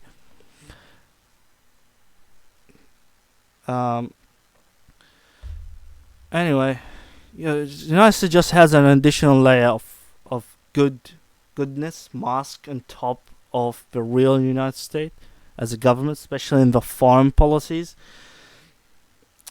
However, even without the mask, it's still far less horrible than the Soviet Union. No question in that. But the United States itself, it's still not good enough, and it's still also horrible when from a historical point of view, and political point of view, economical point of view, social point of view, globalization point of view. If you take this problem from an objective standpoint, they both horrible. It's just one far more horrible than the other, and at the same time one of them, which is the least horrible, they have in addition to that an additional layer of lies and deception and manipulation that makes it looks good. And the other one is more honest. Like, seriously, China and the communists are very honest. Far more honest than the United States government. They're honest, we want to control you. They're also a little bit more brutal. It depends on the time and what's happening. Sometimes they're way more brutal. That's the thing with what makes Soviet Union and the communist governments dictatorships more horrible, because they are brutal dictatorships. However, we need to understand that the United States has a mask, and it is a superpower and just wants to eat the world. Because it is a superpower. It's abusing its power. Alright? And they doing whatever it takes to maintain that. Even killing civilians. They both horrible. Muslim world and the rest of Africa is literally fucked up and right in the ass because of these dick shit show up between the United States and Russia. Or the Russian team, now it's China. It might even break to free side war, Russia, China, and the United States. But anyway, the communists versus the capitalists. Fuck both, man. I'm totally against the capitalists, not capitalist, I mean communist, a system, economical system and whatnot. I'm totally against that. I'm totally against dictatorships. Capitalism needs some changes, but it's fine. Not that fine. I'm not agreeing to it, but I don't nothing to hate on capitalism. However, both United States and Russia are horrible, and I condemn communism far more than capitalism. That's clear. I understand that. From even historical point of view. However, they both horrible in the end of the day. We need to know this. We just need to say screw to both of them. NATO is the thing that drove Soviet Union to the collapse. It couldn't do the arms race anymore against NATO and the US. So US is looking out for them. Soviet Union shouldn't do the arm race anyway. There's nothing that tells the Soviet Union we must do an arm race. Even if the Soviet Union didn't do an arm race, they still was still the Soviet Union. Actually, it wouldn't collapse the Soviet Union. It wouldn't collapse the communists. The communists, I mean Russia, the Soviet Union became stupid and went to the trick of making an arm race. Their interests. That requires a whole video in its own right, but let's continue. But it also is my interest because it protects. Yeah, it protects you. But Artur Rehi, what you're doing there is kissing shoes. From my point of view, I'm not condemning you from that. Most people are like that nowadays. I'm not condemning you. Your country situation is different. I'm not. Your subscribers, if they get angry, they really had a hit on you. So you want to be nice to them. I understand that. And you're nice with American people because American people are nice. Like, people are people. However, as a government, as policies, from my point of view, what you're doing right now, I'm not condemning you by my point of view. But if I was you doing this, from my point of view, from my thinking, it's like kissing shoes for the United States. It's unhonorable at all. That's my problem with it. We need to understand they are both horrible.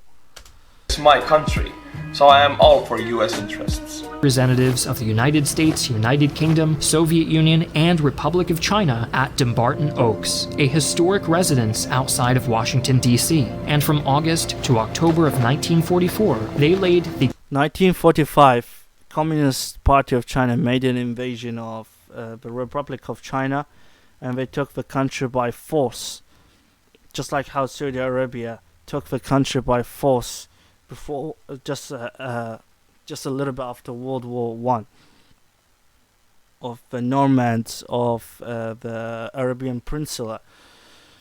That's why it's called Saudi Arabia on the Saudi, family. It's because they invaded the area. It's theirs, and everything it's on, it's theirs as well. They own the land. They invaded the land. They fought for it. This particular family, this particular tribe. That's why it's named on their name. But similarly, the Communist Party of China did the same to China. It's China's invaded country. The communist regime doesn't represent China. Groundwork for the United Nations. 1 year UN. later, on October 24th, Not NATO, UN, I'm sorry, but the talk still applies to NATO. 1945, the UN was officially established in San Francisco. It's not really the same, but of it his doesn't predecessor, President Harry S. Truman personally signed the U.S. Charter for the United States and pressured Congress to ratify it. But America had more than economic and political means to promote her interests. The U.S. never truly demobilized, and she was unafraid to use her military might or shadowy intelligence service to spread her influence. The only roadblock to that influence, in America's view, was communism. The Soviets had already reorganized much of Eastern Europe after the war. Capitalism is the same. Of course, as I said, Soviet Union is far more horrible, but we need to understand the United States is also horrible. And we're busy converting these new socialist republics into buffers between them and the rest of the world. Through investment in the Marshall Plan and propaganda coups like the Berlin Airlift, America sought to combat Soviet influence on the PR front, while simultaneously putting her thumb on the scales of elections in the newly created post-war states and elsewhere. On the Asian front, America was busy rebuilding the shattered empire of Japan into a America rewrote Japan's constitution. America made Japan, basically. Out of the empire of the rising sun was transformed to this kawaii state we have now. I don't like that, but that's exactly the problem. They don't want Japan to become an empire again. Plus, that's also one of the reasons why they made the firebombing attack and the nuclear attack, is because they want to transform the public opinion. One of the reasons, and change them from, samurai people to kawaii people. But Japan is kawaii from the beginning. Even this very nice people and all of that stuff. It's just Japan was doing all these horrible things during World War II, and even before that, because it was a military state. Actually, the empire is just symbolic. The generals that were in control. That's why it was a dictatorship. That's why. But multiple dictators joining forces together, united together to rule Japan in name of the emperor. And it's similar to Three Kingdoms, China, but they didn't fight each other. They put their hands together. That's why all these happened. Because it's a military state. The generals that were in control, not the emperor. Generals were using the emperor as a symbolic factor. And the United States didn't transform. Well, it did kind of, but they did it for a purpose, for their own sake. They don't care about Japan, alright? They only care that Japan never becomes a superpower, never becomes again an empire of Japan. Doesn't have interest for outside of its borders. And they just don't want a threat, which is normal, but they did it in a bad way. They limited Japan. They humiliated Japan, which I don't agree to. Not they didn't directly, not really made Japan, but yeah. Nowadays. And this kawaii state is very powerful. It's leading the world in robotics. It has a lot of people, and it has quite a strong military. It's very powerful. It could be. If it wants to be a superpower in terms of military, it can be easily equal to the United States in terms of military technology if they want to. Japan nowadays can easily be far more powerful without any colonies or invasional bases outside of borders. If it wants to put the money to it and do it, they can easily in a few years become a military giant if they want to. Equal to the United States. Pretty damn easy. And in Japan, yes, it is a kawaii state, but if it's necessary to fight for their country's sake, Japan is ready for it, man. They will kick your ass. Samurai spirit didn't die 100%. It's still there. Stronger, but the constitution actually limits the military. That's what the US wrote into it, that Japan only is supposed to have a defensive military. US made Japan. US made the whole post-war world that was allied with the US. They made it. They made it and they controlled it. They're still horrible. Funded it, financed it, and gave the ideas of democracy and freedom. I love it. A bulwark. Yeah, the allies, because they want allies, they can't just fight the entire world, because most of the allies, like France and the UK, they had colonies. They won these colonies, they won the results, and these colonies, where are they? The Muslim world and the rest of Africa. We got fucked, okay?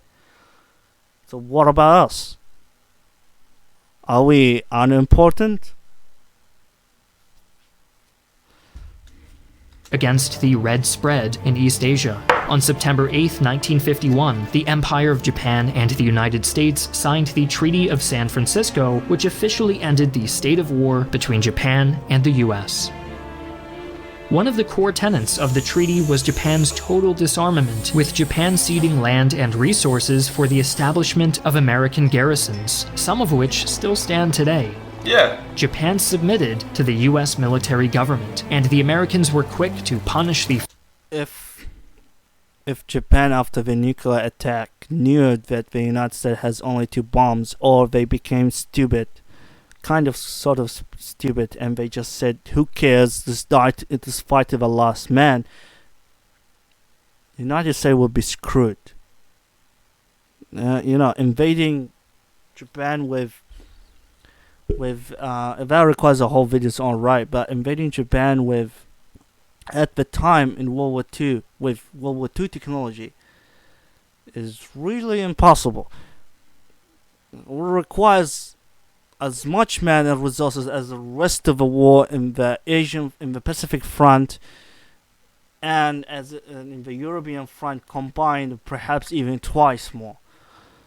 Millions of American soldiers would die there in Japan if Japan decided to keep fighting in the homeland. Because in terms of capital, they can easily remove the capital to Beijing in China, or Shanghai. In terms of also, Japan had a biological elimination, super powerful, deadly poison pandemic weapon that injected inside of fleas and flies that can be easily released on the United States and Russia. That will be able to wipe out the Russian army with a cold, and will draw the Russians out of the fight and wouldn't be able to do anything to China. Japan will use that to wipe out China. They can use drugs, to their soldiers, make them go angrier. Of course, this pandemic can hit them, but they have the medicine for it. United States didn't have that much, intelligence inside of Japan, because it's a whole different language, a whole different civilization and people. It's very far away, very difficult. It's not like they didn't have no one inside of Japan, like spies, but they're really ineffective. Not much. So, in something so secret that we know about it decades after the war finished, if Japan decided to use these weapon on the United States, literally in few months, most of the people, literally more than 60%, in few months, 6 months, and maximum, would be in North and South America, would be dead. I'm serious. It's a really deadly poison weapon that you can't do nothing to it after it gets released. And invading Japan would take at least 2 years, but the supplies will go down with that happen, and all that other stuff gonna happen. The capital will be in Beijing, Soviet Union will be kicked out of it, and United States would be screwed. Most of the people in the United States would be dead by this biological, very deadly, the most deadly biological weapon to the date. The chemical aspect of the biological weapon is not the deadliest to the date. A lot of countries created more deadly stuff, but the deadly thing of this is have been injected in a way that doesn't kill the fly and the insects, the flying insects and the mosquitoes and fleas that will hold this. Like, I'm talking about a huge number of fleas, like trillions upon trillions of flying insects that will be released on the environment. These insects will not only kill the humans, but kill even the animals and perhaps many plants.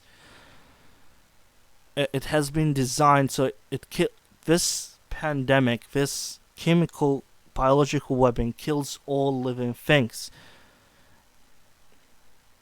Alright, it especially it doesn't have that much impact on plants, but especially meat stuff, things that are made of meat, animals, humans, and other insects would be wiped out, which in theory will wipe out more humans as less animals there, which means less food.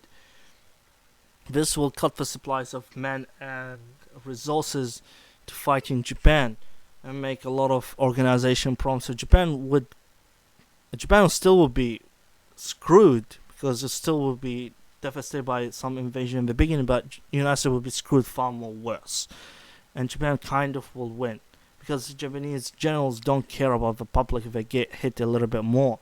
At that point, they already lost 10% of the population, so it doesn't matter if they lose another 10%. The 10% they lost mostly civilians, very little military and police. And they can just use, Chinese soldiers, in the millions of them. So yeah, Japan is far more powerful than most people think. Former empire for its pre-war military. This requires a whole video in its own right as well, but Tourism. Demobilized officers of the Imperial Army were barred from certain occupations, such as government service, while the wealthy landowners who supported the war had their property seized by the Americans and redistributed to tenant farmers. Basically, they control the entire country. But America had... Good. This is not communism. Not very good, but okay. But it's American system at its finest. To take the land from the rich, you give it to the poor. Sounds like communism, I know. But US did it. Love it. Love it. I love what they did to Japan. Had more discreet ways I of don't getting think what Japanese she love it wanted. that much. Neither Korean. Throughout the 1950s and 60s, Like, imagine as a Korean, your country gets divided. There's still families in North Korea that have, and in South Korea that have other families and relatives on the other side. Man, why Korea? As a Korean, if a Korean or someone from Korea or a Korean guy listening to me right now, just answer me. Just think for a minute. Why your country have to be divided? Why your country have to be sucked into this Cold War dick shit? War of who has a bigger dick? Your country got raped by both parties, alright? Why that have to happen? Why Kim Jong-il and Kim Jong-il have to be there? Why? The United States wasn't fighting for your freedom. That's part of the mask that I'm talking about. The main concern is Russia. That's their intention. They don't care about Korea.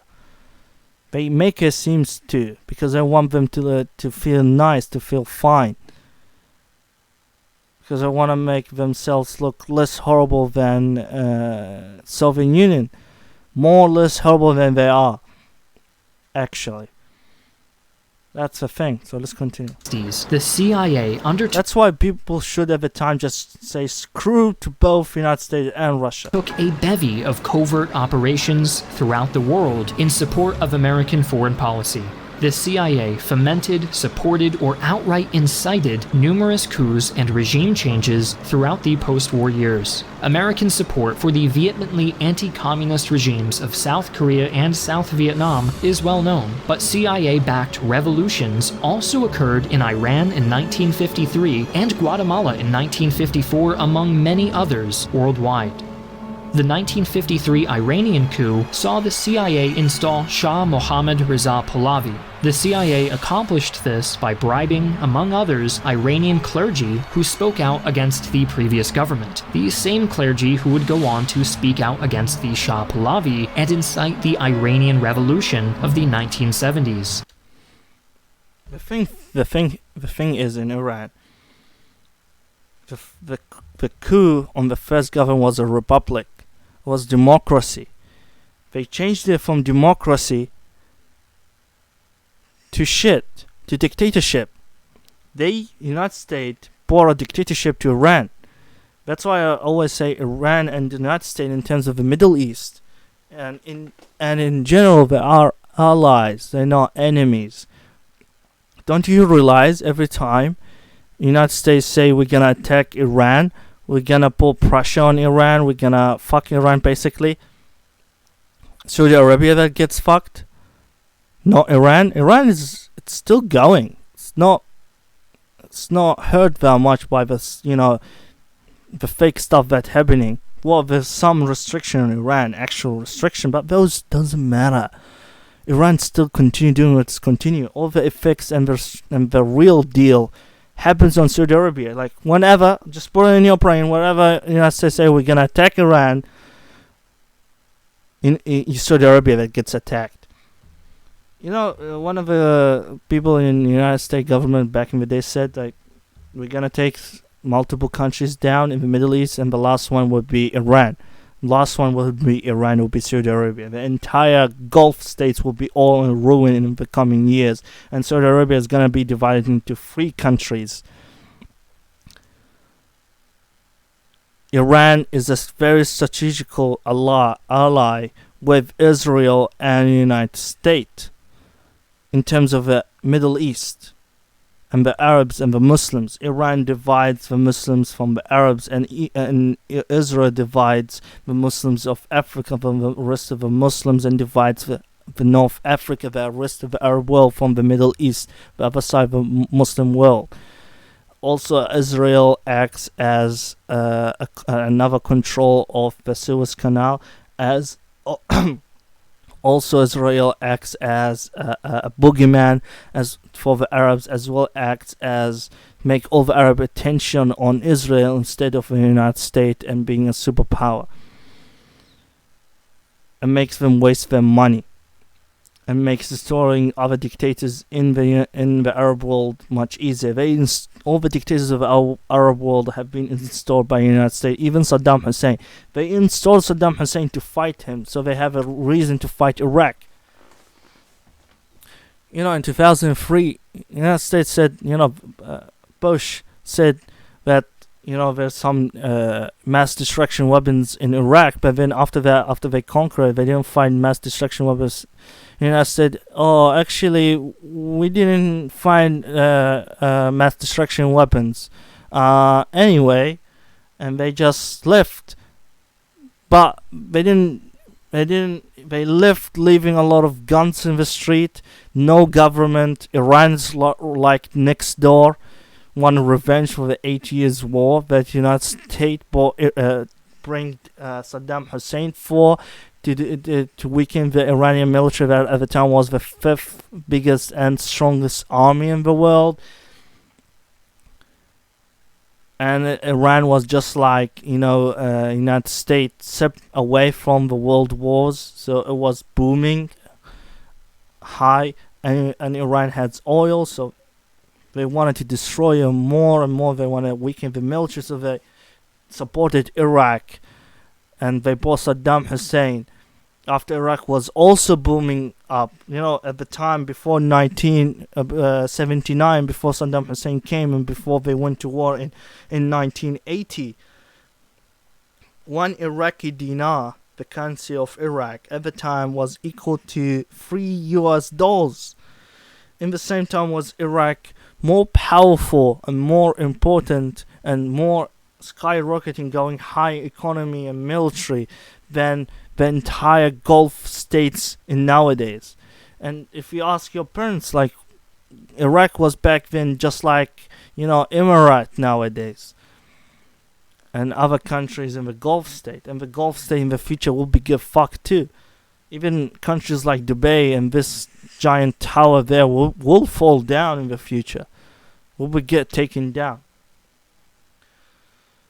And all of that stuff.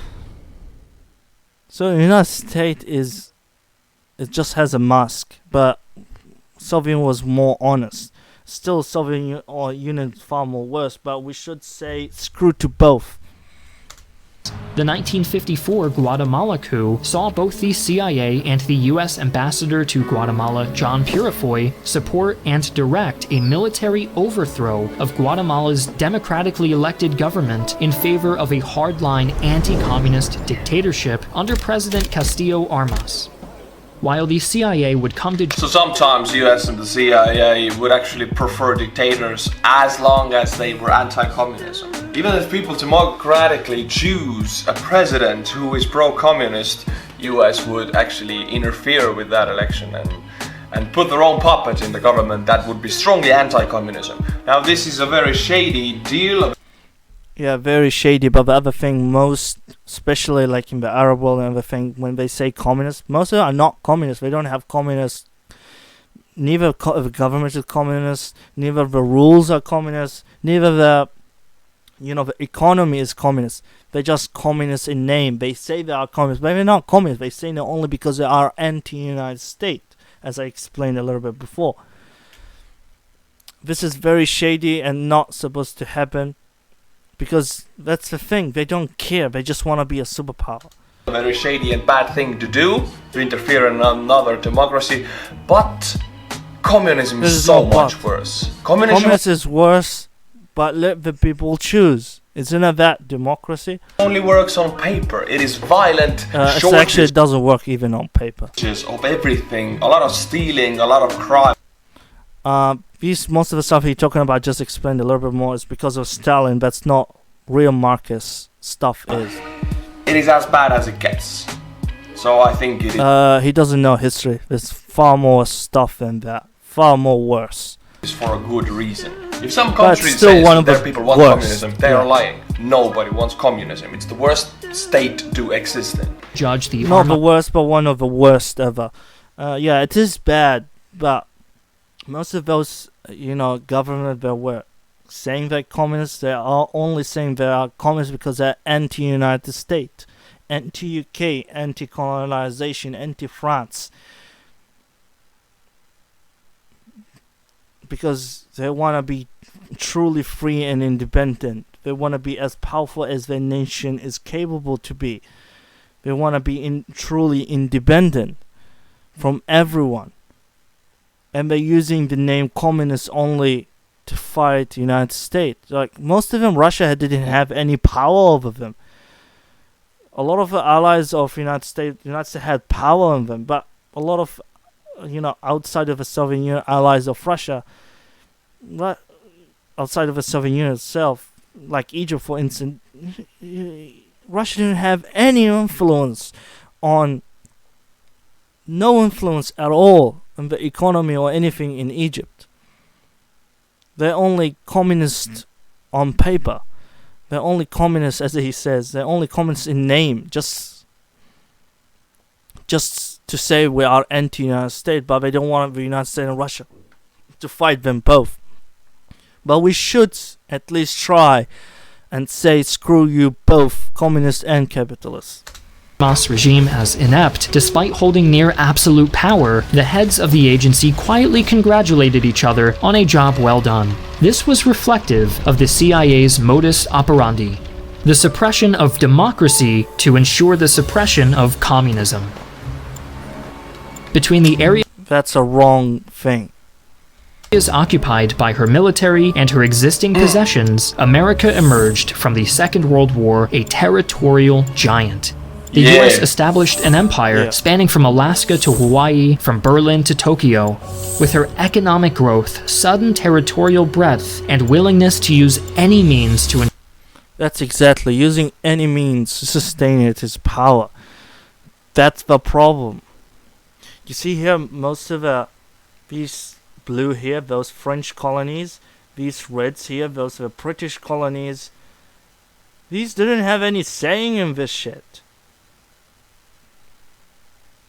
Okay, and Iraq was kind of a colony in Syria as well. They're still puppet. This is puppet. And South Africa was invaded long time ago, and both puppet and it's everything here in South Africa. But anyway, those colonies here of France and British, which is mostly through into the Muslim world and the rest of Africa. Africa was So most of this here is the French. Over here it's Muslims, and this area here is Muslims. Egypt was part of what I call it. Wait, this line shouldn't be here. There's no South Sudan at the time. Anyway, Egypt just had its independence, supposed to be, and the Mamluk king got control in 1959, 58. Then 1959, pretty sure the king was taking over. Was taking over, but it's still indirectly part of the UK. See these colonies? These are the problem. United States power and the Western power and all powers in history, or most powers in history, comes from these colonies of the British and the French, the purple and the kind of like how in India that color's red, kind of. This one's dark red, Soviet Union. But these are getting oppressed, and the United States oppressed it more because they want the power from these. The First World War, the first world, you know how first, second world, third world. The first world is the first world because the third world is the third world. Without the third world being poor, the first world wouldn't be rich. That's why the first world superpowers, where most superpowers are there, want the third world to stay weak as possible.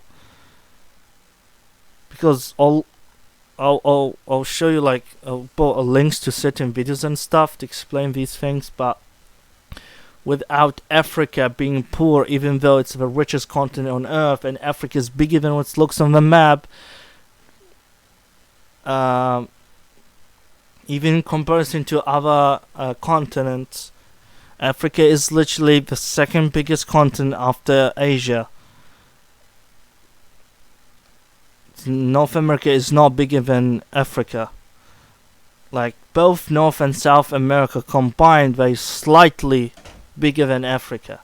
That's how big Africa is in the real world. If you just compare the land surface area, the land area, like kilometer square that Africa has. So we're talking about a giant area, and where in the future most of the people live after China and India, and where a lot of people live, nearly 2 billion people live in Africa. Africa is poor because the first world and the superpowers want Africa to stay poor. And same with the rest of the Muslim world. And the UK divided India. India should, this, you see all of this here, should be one country. It's divided because of the UK. America is horrible, but the Soviet Union is far more horrible, of course, communist, but neither the United States is good. We need to say screw for both. To ensure her position, America had cemented itself as the new superpower on the proverbial block. Woo! Yeah! The eagle Love it. had landed. The eagle had landed. The United States is not eagle. The United States is a black, deceiving, evil, I'm not racist, okay? Black lives matter. People don't attack me, alright? All people lives matter. Black people lives matter because there's some racist stuff happening to them. But I'm saying, just like how in legends and stories, United States is like a black phoenix. It's like Sauron. That's what the United States is, a black phoenix that can deceive you. It can cover itself with a mask and lie to you. So is brutal and honest. United States is sneaky and shady, evil, but nice. That's the difference. Both are horrible, and we need to say screw for both of them. I repeat, the eagle had landed. I love the sign off. I love the Armchair Historian. I hope you... Anyway, hope you like this video. Like this video. Like the video and subscribe to the channel for more videos like this. Comment down below what do you think, and for the people that didn't watch the entire video, tell them to watch the entire video to understand what I'm saying. And subscribe and tell me down below what you think. Gate to Babylon, the gate to everything. Peace out.